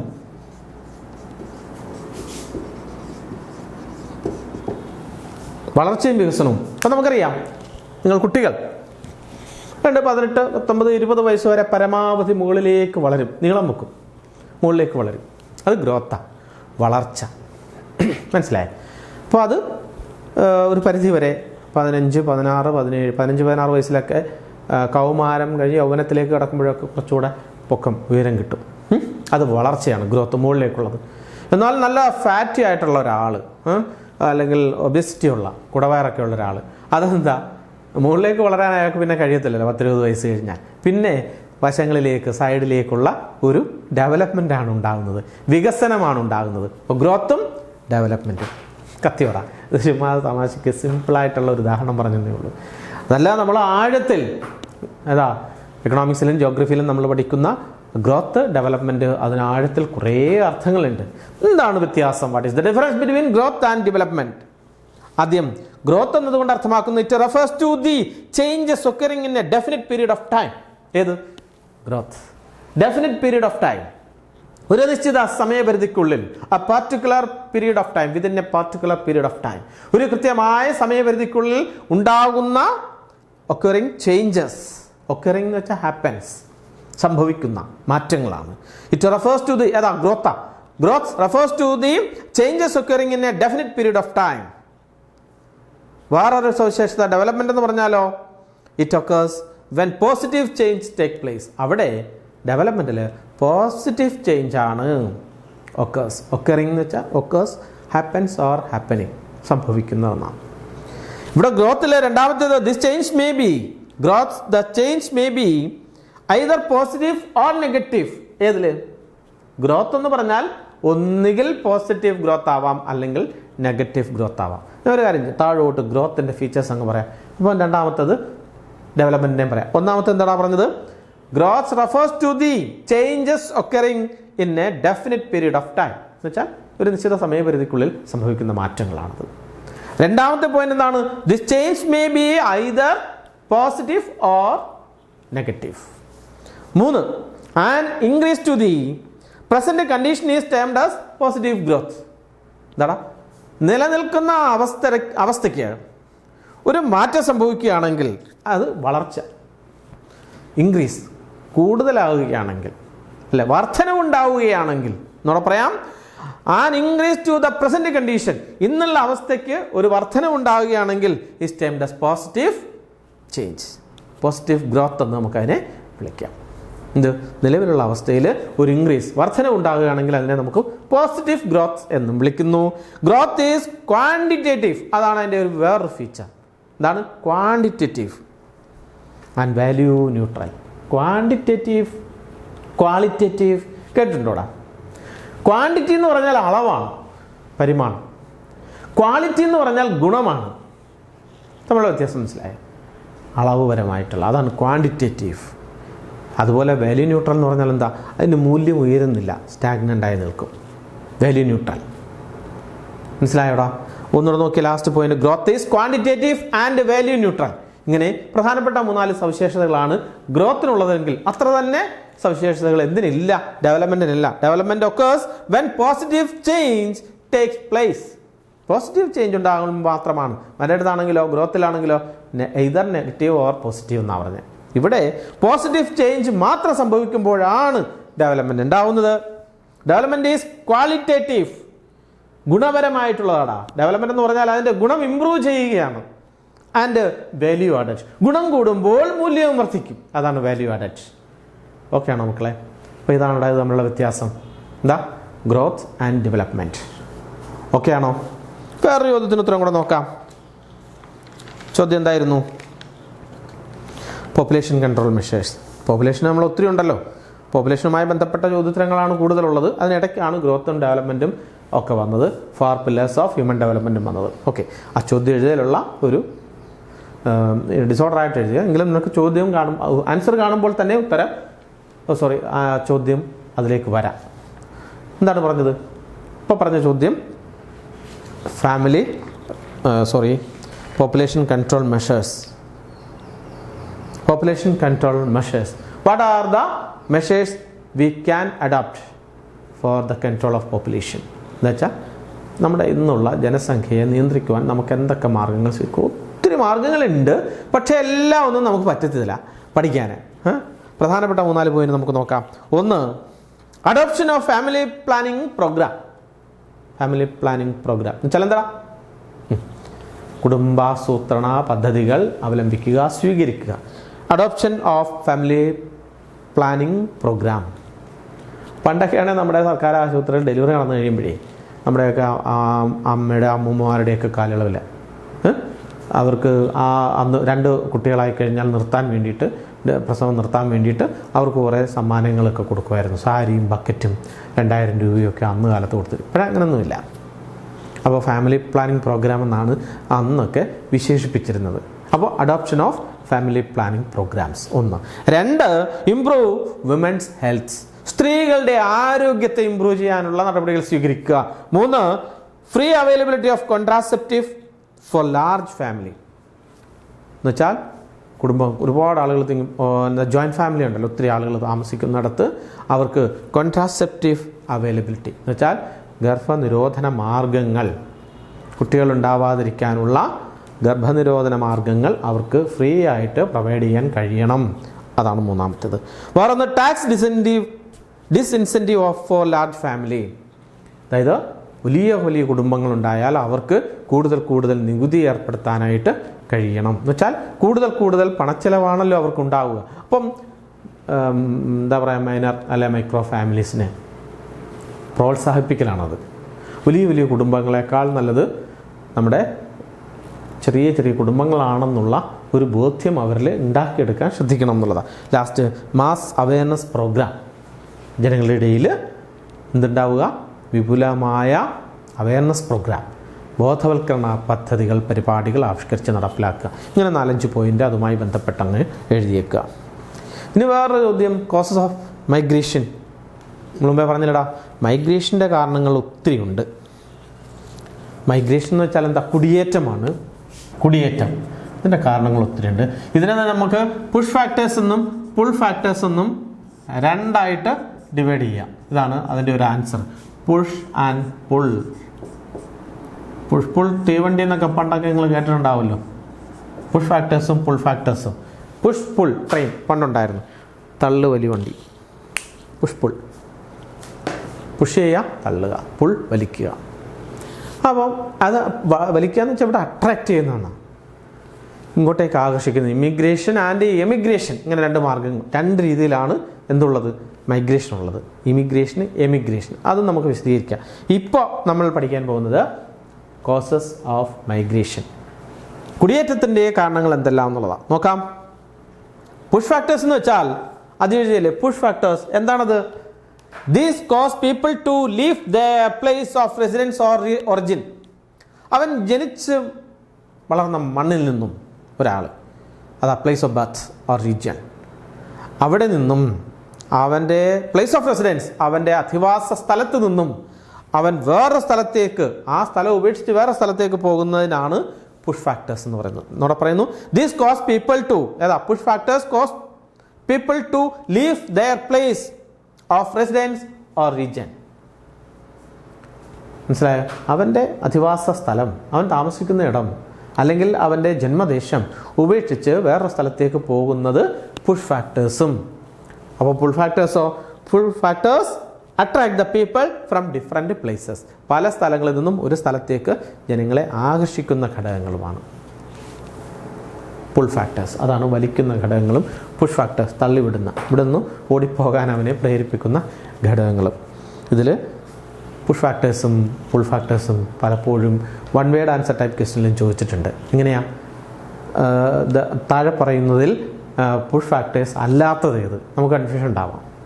ഇപ്പോൾ നമുക്ക് ഓരോന്ന് നോക്കാം. പുഷ് ഫാക്ടേഴ്സിൽ എന്താ? അവനെ നാട് വിട്ടു പോകാൻ പ്രേരിപ്പിക്കുന്നു വീട്ടിലെ പട്ടിണിയും സാമൂഹിക രീതികളും. അവിടുത്തെ അവസ്ഥ വളരെ പരിതാപകര. സാമ്പത്തികമായ പരാധീനതകളുള്ള കുടുംബങ്ങളിൽ നിന്നുള്ള ആളുകളാണ് ദൂരദേശങ്ങളിലേക്ക് പോയി നല്ല വിദ്യാഭ്യാസ സൗകര്യങ്ങൾ. നമ്മുടെ നാട്ടിൽ ഇപ്പോൾ വിദ്യാഭ്യാസ അവസരങ്ങൾ, തൊഴിലവസരങ്ങൾ കുറഞ്ഞു വരികയാണ്. യുവാക്കൾ നിങ്ങളൊക്കെ പഠിച്ചു കഴിഞ്ഞാൽ നേരെ വിദേശത്തേക്ക് പോവുകയാണ്. അവിടെ ഹയർ എഡ്യൂക്കേഷൻ അവിടെ പഠിക്കുകയും ചെയ്യാം, പാർട്ട് ടൈം ജോബും ചെയ്യാം, തൊഴിൽ. പിന്നെ പഠിത്തം കഴിഞ്ഞാൽ ജയിച്ച് അവിടെ തന്നെ ജോലി അന്വേഷിച്ച് അവിടെ തന്നെ കുടുംബമായി കഴിയുന്ന ഒരു സാഹചര്യം ഇന്ന് നിലവിലുണ്ട്. നമ്മുടെ പഠിക്കുന്ന കുട്ടികളെ, യുവതീ യുവാക്കളെ, കഴിവുള്ളവരുടെ ആ കഴിവിനെ നാടിന് പ്രയോജനപ്പെടുത്താൻ കഴിയാതെ പോകുന്നു. കാരണം ഇവിടെ ഓപ്പർച്യൂണിറ്റീസ് ഈസ് വെരി ലെസ്. അവസരങ്ങൾ വളരെ കുറവാണെന്നുള്ളത് കൊണ്ടാണ്. അത് നല്ല അവസരങ്ങളുള്ള വലിയ ഡെവലപ്ഡ് നേഷൻസിൽ, വെൽത്തി നേഷൻസ് ഉണ്ട്. അവിടെ അവസരങ്ങൾ ഏതാ? Better job opportunities, better medical facilities, better education facilities they will provide. അവർ നൽകും. അതുകൊണ്ട് they are leaving from our place. Who? New generation youth, നമ്മുടെ യുവത. അവർ അന്യനാടുകളിലേക്ക് പോവുകയാണ്. അതാണ് പുഷ് ഫാക്ടേഴ്സ്. അവരെവിടെ തള്ളിവിടുന്നതിൽ ഏറ്റവും പ്രധാനം പോവർട്ടിയാണ്, ദാരിദ്ര്യമാണ്. 2 അൺഎംപ്ലോയ്മെൻറ്റ്, തൊഴിലില്ലായ്മയാണ്. രജിസ്റ്റർ ചെയ്തിട്ടുള്ള ലക്ഷക്കണക്കിന് 40 ലക്ഷത്തിൽ പരം ആളുകളാണ് എംപ്ലോയ്മെൻറ്റ് എക്സ്ചേഞ്ചുകളിൽ മാത്രം പഠിച്ചിട്ട് തെക്ക് വടക്ക് നടക്കുന്ന തൊഴിലില്ലാത്ത യുവതി യുവാക്കളുടെ എണ്ണം. അപ്പോൾ തൊഴിലില്ലാതെ വരുമ്പോൾ അവർ അന്യദേശങ്ങളിലേക്ക് തൊഴിൽ തേടി പോകും. അൺഎംപ്ലോയ്മെൻറ്റ്. അപ്പോൾ ഒന്നാമത്തെ പോവർട്ടി, രണ്ടാമത്തെ അൺഎംപ്ലോയ്മെൻറ്റ്, മൂന്നാമത്തേത് പുവർ ലിവിങ് കണ്ടീഷൻസ്. ഇവിടെ മോശപ്പെട്ട അന്തരീക്ഷത്തിൽ വീടിന് ചുറ്റും വെള്ളം കയറുന്നു, പട്ടിയും പൂച്ചയും ഒക്കെ കയറുന്ന വീട്. അപ്പോൾ അതൊക്കെ ഒന്ന് മാറണ്ടേ? നല്ല മെച്ചപ്പെട്ട ജീവിത സാഹചര്യം ഉണ്ടാവണ്ടേ? ബെറ്റർ ലിവിങ് കണ്ടീഷൻ ഉണ്ടാവണ്ടേ? അതിന് വേണ്ടിയിട്ട് അവൻ വിദേശത്തേക്ക് പോകുന്നു തൊഴിലന്വേഷിച്ച്. അപ്പോൾ 1 പോവർട്ടി, 2 അൺഎംപ്ലോയ്മെൻറ്റ്, മൂന്നാമത്തേത് poor living conditions, 4 political turmoil or anarchy. രാഷ്ട്രീയ അരാജകത്വം. ഇവ പറഞ്ഞില്ലേടാ, സോഷ്യൽ അൺട്രസ്റ്റ് എന്ന് പറഞ്ഞില്ലേ? പൊളിറ്റിക്കൽ സ്ട്രഗിൾസ് ഒക്കെ ഉണ്ടാവുന്ന, രാഷ്ട്രീയമായിട്ടുള്ള പ്രശ്നങ്ങൾ. സുസ്ഥിരമായ ഒരു ഭരണകൂടമില്ല. അവൻ്റെ വെൽഫെയർ ആക്ടിവിറ്റീസിന്, അവൻ്റെ ഡെവലപ്മെൻ്റൽ ആക്ടിവിറ്റീസ്, അതിൻ്റെ പോളിസി മേക്കേഴ്സ് നിശ്ചലരാണ്. അവർക്കൊന്നും ചെയ്യാൻ കഴിയുന്നില്ല. എന്തെങ്കിലും ജനങ്ങൾക്ക് വേണ്ടി തൊഴിലവസരങ്ങൾ മെച്ചപ്പെടുത്തുവാൻ ആവശ്യമായിട്ടുള്ള സൗകര്യങ്ങൾ ഉറപ്പാക്കാൻ സർക്കാരിന് കഴിയാതെ വരുമ്പോൾ, അവർ രാഷ്ട്രീയമായി തമ്മിലടിക്കുമ്പോൾ, അത്തരം ഒരു സാഹചര്യത്തിൽ ജനങ്ങൾ ഇവിടെ നിന്ന്, ജനങ്ങളല്ല വിശേഷിച്ചും യുവതി യുവാക്കൾ അവരിവിടെ നിന്ന് പോകും. Political turmoil or political anarchy, രാഷ്ട്രീയ അരാജകത്വം ഉണ്ടാകുമ്പോൾ. വേറൊന്ന് അൺപ്ലസന്റ് ക്ലൈമറ്റ്, മോശം കാലാവസ്ഥ. ഇപ്പോൾ വയനാട്ടിലുള്ള ആളുകൾക്ക് ഭയമാണ്, ഉരുൾപൊട്ടലുണ്ടായില്ലേ? ഏത് നല്ല കനത്ത മഴ പെയ്യുമ്പോൾ അവരുടെ ബന്ധുവീടുകളിലേക്ക് മാറുകയാണ്, അല്ലെ ക്യാമ്പുകൾ ആരംഭിക്കുക സ്കൂളുകളിൽ. എന്താ, ഇനിയും ദുരന്തമുണ്ടായാൽ അവർക്ക് അതിനെ താങ്ങാൻ കഴിയില്ല. ജീവൻ മാത്രമല്ല നഷ്ടപ്പെടുന്നത്, അവരുടെ സ്വത്തുക്കളെല്ലാം പോവുകയാണ്. അപ്പോൾ നമ്മൾ ദൈനംദിനം അതിൻ്റെ ദുരന്തം കണ്ടുകൊണ്ടിരിക്കുന്നതാണ്. അപ്പം ദുരന്ത മേഖലയിൽ അൺപ്ലസന്റ് കാലാവസ്ഥയുള്ള സ്ഥലങ്ങളിൽ നിന്നും ജനങ്ങൾ മാറി താമസിക്കാൻ ആഗ്രഹിക്കും. പിന്നെ നാച്ചുറൽ ഡിസാസ്റ്റേഴ്സ് ആൻഡ് എപ്പിഡമിക്സ്, ഇപ്പം പറഞ്ഞാടാ നാച്ചുറൽ ഡിസാസ്റ്റർ, ഈ ഉരുൾപൊട്ടൽ, മണ്ണൊലിപ്പ്, അതുപോലെ വെള്ളപ്പൊക്കം നിരന്തരമായി ഉണ്ടാകുന്ന സ്ഥലങ്ങൾ. അപ്പോൾ കുട്ടനാട്ടിൽ നിന്നും കുറേയേറെ ആളുകൾ നിരന്തരമായി വെള്ളം കയറുന്ന സ്ഥലം, ഒന്നും ചെയ്യാൻ പറ്റത്തില്ല. നദിയിൽ നിന്നും തോട്ടിൽ നിന്നും ഒക്കെ വെള്ളം കയറുന്ന സ്ഥലത്ത് അതൊക്കെ വിറ്റിട്ട്, കിട്ടിയ വിലയ്ക്ക് വിറ്റിട്ട് അവർ വേറെ സ്ഥലങ്ങൾ, റോഡ് സൗകര്യമുള്ളിടത്തേക്ക് മാറി താമസിച്ചു. അപ്പോൾ എന്താ പറഞ്ഞത്? നാച്ചുറൽ ഡിസാസ്റ്റേഴ്സ്, പ്രകൃതി ദുരന്തങ്ങൾ, എപ്പിഡമിക്സ്, പകർച്ചവ്യാധികൾ, മാരക രോഗങ്ങൾ നിരന്തരമായി ഉണ്ടാകുന്നു. പണ്ട് ഏത് രോഗമുണ്ടാകുമ്പോഴും ആൽഫബറ്റിക് ഓർഡറിൽ ആലപ്പുഴ ജില്ലയിലാണ് ഉണ്ടാകുന്നത്. അത് പറയുന്ന ആലപ്പുഴ എന്ന് എഴുതുന്നുണ്ട്, ആൽഫബറ്റിക് ഓർഡറിലാണ്. ഒന്നുമല്ല, കൂടുതലും മലീമസമായ അന്തരീക്ഷത്തിൽ താമസിക്കുന്ന ആളുകൾ, അല്ലെങ്കിൽ ഇമ്മ്യൂണൈസേഷൻ പ്രോഗ്രാം ഇല്ലാത്ത പ്രദേശങ്ങൾ, അവിടങ്ങളിലാണ് കൂടുതലും സാംക്രമിക രോഗങ്ങൾ കൂടുതലായി ഉണ്ടാകുന്നത്. കുടിവെള്ളം പോലും കൃത്യമായി കിട്ടാത്ത സ്ഥലങ്ങളിൽ മലിനജലം ഉപയോഗിച്ചാൽ തന്നെ സാംക്രമിക രോഗങ്ങൾ ധാരാളമായിട്ടാണ് ഉണ്ടാകുന്നത്. അപ്പോൾ നാച്ചുറൽ ഡിസാസ്റ്റേഴ്സ് ആൻഡ് എപ്പിഡമിക്സ്. വേറൊന്ന് സോഷ്യോ എക്കണോമിക് ബാക്ക്വേർഡ്നെസ്, സാമൂഹികവും സാമ്പത്തികവുമായിട്ടുള്ള പിന്നോക്കാവസ്ഥ, അതും ഒരു കാരണമാണ് പുഷ് ഫാക്ടറിന്. വേറെ ലാസ്റ്റ് ഹൈ പോപ്പുലേഷൻ പ്രഷർ. ജനങ്ങളങ്ങ് തിങ്ങിപ്പാർക്കുകയാണ്, ഒച്ചയും ബഹളവും, മനുഷ്യന് വല്ലാത്ത സ്വസ്ഥതയില്ലായ്മ, സാമൂഹ്യമായ ഒരു അരക്ഷിതാവസ്ഥ. ഉള്ള സ്ഥലത്ത് എല്ലാവരും കൂടെ, ഒരു കിണറേ ഉണ്ടാവും, ഒരു പൊതു കിണർ. അവിടെ ഇപ്പോൾ സ്ലം ഏരിയയൊക്കെ നമ്മൾ കണ്ടിട്ടുണ്ടാവുമല്ലോ, ആ ഒരു പൊതു കിണറിൻ്റെ ചുറ്റിലുമായിരിക്കും ആളുകൾ വസ്ത്രം നനയ്ക്കുന്നതും കുളിക്കുന്നതുമെല്ലാം. മൃഗങ്ങളെപ്പോലും അവിടെ വെച്ച് കുളിപ്പിക്കും. അത്തരം ഒരു സാഹചര്യത്തിൽ വല്ലാത്ത മലീമസപ്പെട്ട അന്തരീക്ഷത്തിൽ ജീവിക്കാൻ ഇന്നത്തെ യുവതലമുറ തയ്യാറാകാതെ വരികയോ അവർ മെച്ചപ്പെട്ട അവസരങ്ങൾ തേടി ഇവിടെ നിന്ന് പോവുകയും ചെയ്യുന്നു. ഇതാണ് പുഷ് ഫാക്ടേഴ്സ്. ഒന്നുകൂടെ പറയട്ടെ, പുഷ് ഫാക്ടേഴ്സ്. ഇവിടെ നിന്ന് അവനെ ഓടിച്ചു വിടുന്ന. എന്താണ് പറഞ്ഞത്? This cause people to leave their place of origin or place of residence. താമസിക്കുന്ന ഇടത്ത് നിന്ന്, ജനിച്ച മണ്ണിൽ നിന്ന് അവിടെ വിട്ട് ഓടിപ്പോയി മറ്റിടങ്ങളിലേക്ക് പോകാൻ അവനെ പ്രേരിപ്പിക്കുന്ന സാഹചര്യങ്ങളാണ് പറഞ്ഞത്. 1 poverty, 2 unemployment, 3 poor living conditions, political turmoil or anarchy, political unrest, unpleasant climate, അല്ലേ, മോശം കാലാവസ്ഥ. പിന്നെ എന്താ? Natural disasters and epidemics, communicable diseases, socio economic backwardness and high population pressure. ഇത്തരം സാഹചര്യങ്ങളെല്ലാം കൂടെ ചേരുമ്പോൾ അത് പുഷ് ഫാക്ടേഴ്സായി.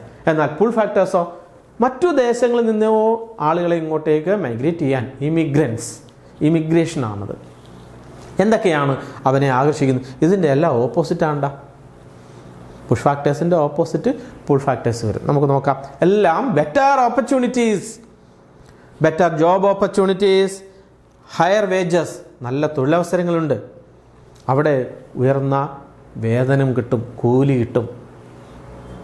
ഓക്കെയാണോ? അപ്പോൾ better job opportunities and higher wages.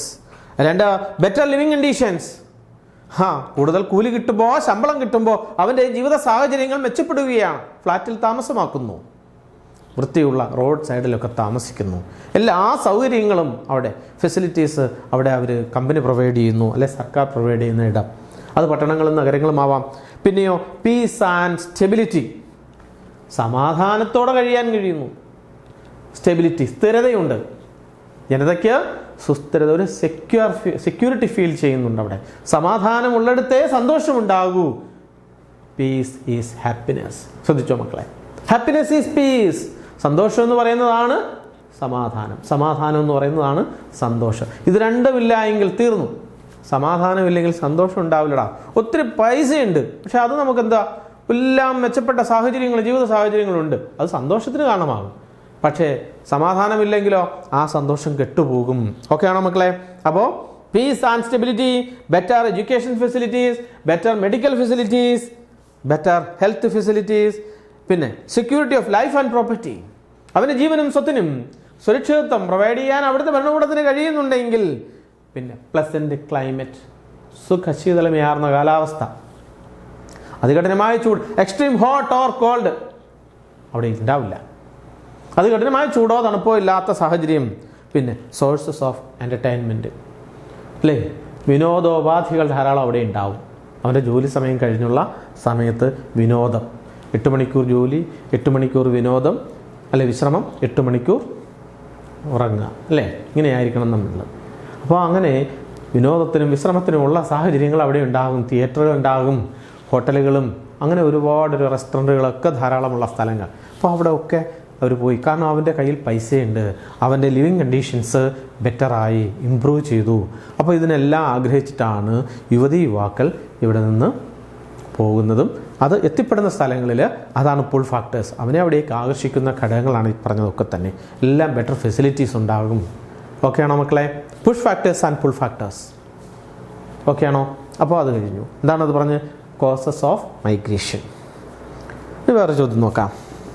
Migration എന്താണെന്ന് നോക്കാം. മൂവ്മെൻറ്റ് ഓഫ് പീപ്പിൾ, എന്താ? ജനങ്ങളുടെ മാറിപ്പോകൽ അല്ലെങ്കിൽ അവൻ്റെ ചലനം. Movement of people from one place to another for settlement purposes. അതാണ് അതിൻ്റെ ഡെഫിനിഷൻ മൈഗ്രേഷൻ്റെ. What is migration? Migration is the movement of people from one place to another for settlement purposes. അധിവസിക്കാനായി, സ്ഥിരതാമസമാക്കാനായി ഒരു സ്ഥലത്ത് നിന്ന് മറ്റൊരു സ്ഥലത്തേക്ക് ജനങ്ങൾ മാറി താമസിക്കുമ്പോൾ അതിനെ നമുക്ക് മൈഗ്രേഷൻ എന്ന് വിളിക്കാം.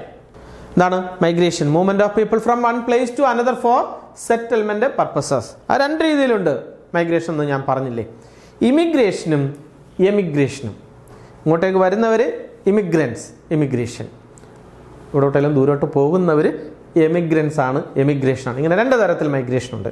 ഇതൊക്കെയാണ് migration. What is migration or define migration? അങ്ങനെ ഒരു ചോദ്യം ചോദിച്ചാൽ movement of people from one place to another for settlement purposes. ആദ്യം ഇമിഗ്രേഷൻ, മറ്റൊന്ന് എമിഗ്രേഷൻ.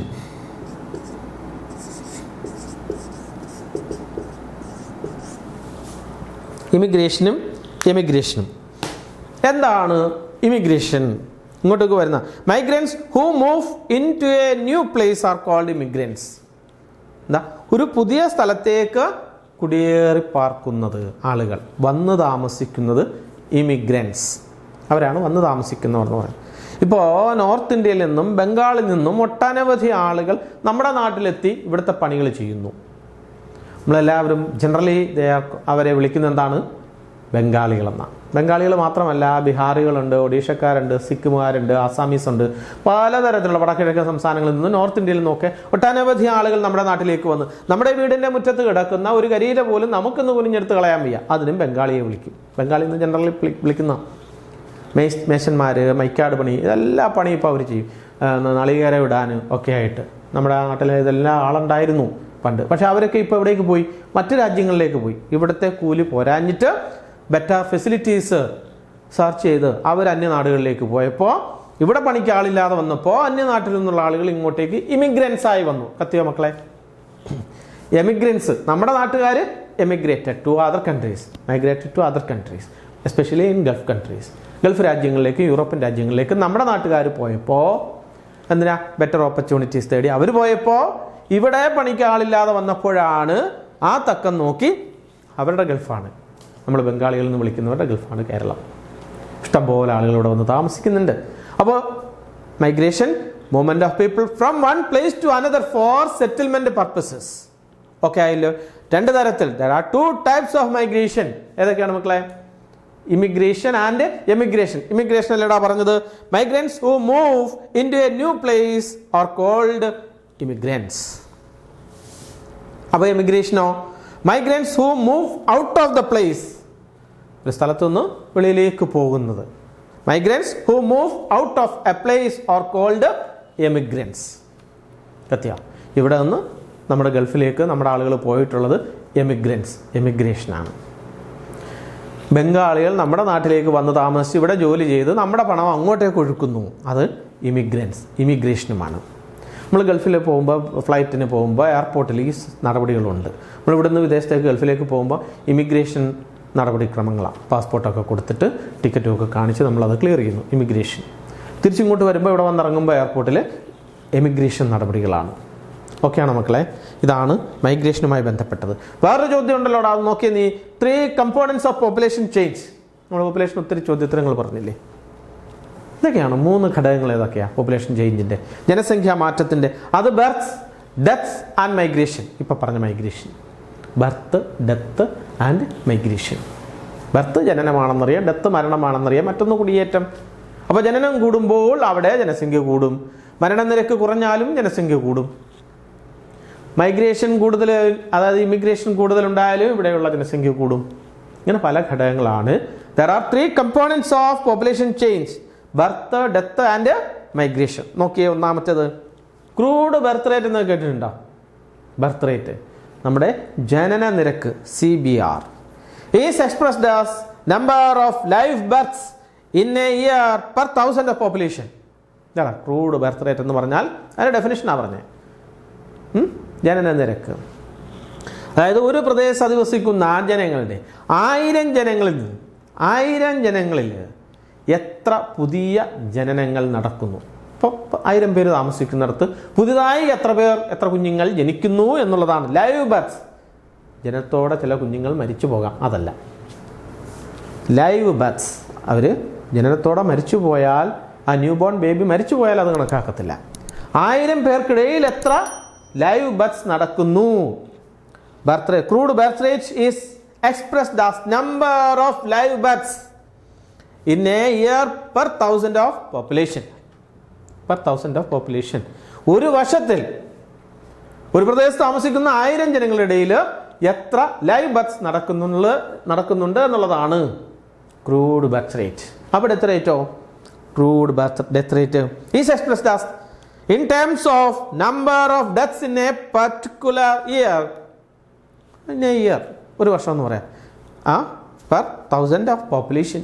1000 ജനങ്ങൾ ഒരു പ്രദേശത്ത് അധിവസിക്കുമ്പോൾ കഴിഞ്ഞ ഒരു വർഷം അവർക്കിടയിൽ എത്ര മരണങ്ങൾ നടന്നു എന്നുള്ളതാണ് ക്രൂഡ് ഡെത്ത് റേറ്റ്. ഓക്കെ ആണോടാ? അപ്പോൾ crude birth rate and crude death rate. പിന്നെ മൈഗ്രേഷൻ ഓൾറെഡി പറഞ്ഞു കഴിഞ്ഞു. Movement of people from one place to another for settlement purposes. ഇങ്ങനെ 3 കമ്പോണൻസ് ആണ് പോപ്പുലേഷൻ ചേഞ്ചിനുള്ളത്. കത്തിയ മക്കളെ, നമുക്ക് വേറെ ഒരു ലാസ്റ്റ് ഒരു ചോദ്യം പറഞ്ഞില്ലേടാ, how is sex ratio is measured എന്ന്. എന്താണ് സെക്സ് റേഷ്യോ? ലിംഗാനുപാതം. നമ്മൾ എങ്ങനെയാണ് കണക്കൂട്ടുന്നത് എന്നുള്ളതാണ് sex ratio. The ratio between, അനുപാതം എന്നാ റേഷ്യോ, 1:2, 3:2 എന്നൊക്കെ പറയുന്ന. The ratio between the number of women and men, പുരുഷനും സ്ത്രീയും തമ്മിലുള്ള എണ്ണത്തിലുള്ള അനുപാതം in the population is called the sex ratio. അപ്പോൾ ഡിഫൈൻ സെക്സ് റേഷ്യോ എന്ന് ചോദിച്ചാൽ ആൻസർ എന്താണ്? The ratio between the number of women and men in the population is called the sex ratio. ലിംഗാനുപാതം, പുരുഷനും സ്ത്രീയും തമ്മിലുള്ള അനുപാതം, അതിൻ്റെ എണ്ണത്തിലുള്ള അനുപാതം. ഇൻ ഇന്ത്യ, നമ്മുടെ രാജ്യത്ത് സെക്സ് റേഷ്യോ ഈസ് കാൽക്കുലേറ്റഡ്. എങ്ങനെയാണ് കണക്കൂട്ടുന്നതെന്ന? Using the formula. അതിനൊരു ഫോർമുല ഇന്ത്യയെ സ്വീകരിക്കുന്നുണ്ട്. Female population divided by male population. Female population divided by male population into 1000. ഇതാണ് ഇന്ത്യയിലെ ഫോർമുല. ഏതിന്?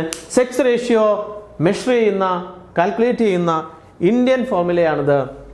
Female population divided by male population. എന്താണ്ടാ? സ്ത്രീകളുടെ നമ്പർ ഓഫ് പോപ്പുലേഷൻ, എണ്ണം, സ്ത്രീകളുടെ എണ്ണത്തിനെ പുരുഷന്മാരുടെ എണ്ണവുമായിട്ട് ഡിവൈഡ് ചെയ്യും. എന്നിട്ട് 1000 കൊണ്ട് ഗുണിക്കുക. എന്നുവെച്ചാൽ 1000 സ്ത്രീ പുരുഷന്മാരുടെ ഇടയിൽ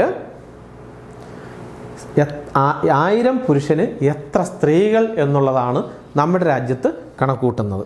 1000 പുരുഷന് എത്ര സ്ത്രീകൾ നമ്മുടെ രാജ്യത്തുണ്ട് എന്നുള്ളതാണ്. നമ്മുടെ രാജ്യത്തിൻ്റെ പൊതുവിലുള്ള അവസ്ഥ അനുസരിച്ചാണെങ്കിൽ സെക്സ് റേഷ്യോ, അതായത് സ്ത്രീകളെക്കാൾ കൂടുതൽ പുരുഷന്മാർ തന്നെയാണ്. എക്സെപ്റ്റ് വൺ സ്റ്റേറ്റ്, അവർ സ്റ്റേറ്റ് കേരള. കേരളത്തിലാണ് സ്ത്രീകളെക്കാൾ കൂടുതൽ പുരുഷന്മാരുള്ളത്. ഇന്ത്യൻ സംസ്ഥാനങ്ങളിൽ കേരളത്തിൽ മാത്രമാണ് പുരുഷന്മാരെക്കാൾ കൂടുതൽ ആരുള്ളത്? സ്ത്രീകളുള്ളത്. The number of females per 1000 males. മനസ്സിലായോ? Number of females per 1000 males. 1000 പുരുഷന്മാർക്ക് എത്ര സ്ത്രീകൾ എന്നുള്ളതാണ് ഇന്ത്യയിൽ സെക്സ് റേഷ്യോ കണക്കാക്കുന്നതെങ്കിൽ ഇൻ സം കൺട്രീസ്, എന്നാൽ ചില രാജ്യങ്ങൾ അങ്ങനെയല്ല, sex ratio is calculated using the formula. തിരിച്ചങ്ങ് പറഞ്ഞാൽ മതി. ഇവിടെ മെയിൽ പോപ്പുലേഷൻ ഇവിടെ വരും. Male population divided by female population into 1000. എന്ന് വെച്ചാൽ the number of males per 1000 females. 1000 സ്ത്രീകൾക്ക് എത്ര പുരുഷന്മാർ എന്നുള്ളതാണ് അവിടങ്ങളിൽ കണക്കൂട്ടുന്നത്. ചില രാജ്യങ്ങളുടെ കണക്കാണ്. പക്ഷേ ഇന്ത്യയിൽ അങ്ങനെയല്ല. 1000 പുരുഷന് എത്ര സ്ത്രീകൾ എന്നുള്ളതാണ് നമ്മളുടെ സെക്സ് റേഷ്യോ കണക്കാക്കുന്നത്. ഓക്കെ ആയല്ലോ. അപ്പോൾ എന്താണ് സെക്സ് റേഷ്യോ എന്നുള്ളതും അതെങ്ങനെയാണ് ഇന്ത്യയിൽ കണക്കൂട്ടുന്നതെന്നാണ് പറഞ്ഞത്. ഇനി ഇതിനിടയ്ക്ക് അഡീഷണൽ ആയിട്ടൊരു ചോദ്യത്തിന് ഉത്തരം കൂടെ പറയാം. Population decline is also a matter of concern as population growth. ചോദ്യം മനസ്സിലായോടാ? അതിനെ എക്സാമിൻ ചെയ്യുക, പരിശോധിക്കുക എന്നുള്ളതാണ്. എന്താണ് നോട്ട്സ് വരുമ്പോഴേ അത് കുറച്ചുകൂടെ നിനക്ക് കത്തും. ആ മലയാളത്തിലുള്ളതുകൊണ്ട് ജനസംഖ്യ കുറയുന്നത് ജനസംഖ്യാ വർധനവ് പോലെ തന്നെ ആശങ്ക ഉണർത്തുന്നതാണ്. ഇതിനെക്കുറിച്ച് പരിശോധിക്കുക എന്നാണ് ചോദ്യം. മനസ്സിലായോടാ? ജനസംഖ്യ കുറയുന്നത്, ജനസംഖ്യ കുറഞ്ഞാലും കുഴപ്പം കൂടിയാലും കുഴപ്പം. ഇപ്പോൾ ഇൻഫ്ലേഷനും ഡിഫ്ലേഷനും രണ്ടും ദോഷമല്ലേ? എന്താ? പണപ്പെരുപ്പവും പണച്ചുരുക്കവും. പണം കൂടിയാലും സാധനങ്ങളുടെ വില കൂടുകയല്ലേ? രണ്ടായാലും നമുക്ക് ദോഷമാണ്. അപ്പോൾ അതിൻ്റെ ഒരു സ്റ്റെബിലിറ്റി നിലനിർത്തി കൊണ്ടുപോകാൻ കഴിയണമെന്നുള്ളതാണ്. ഇവിടെയും ജനസംഖ്യ കുറയാനും പാടില്ല, കൂടാനും പാടില്ല.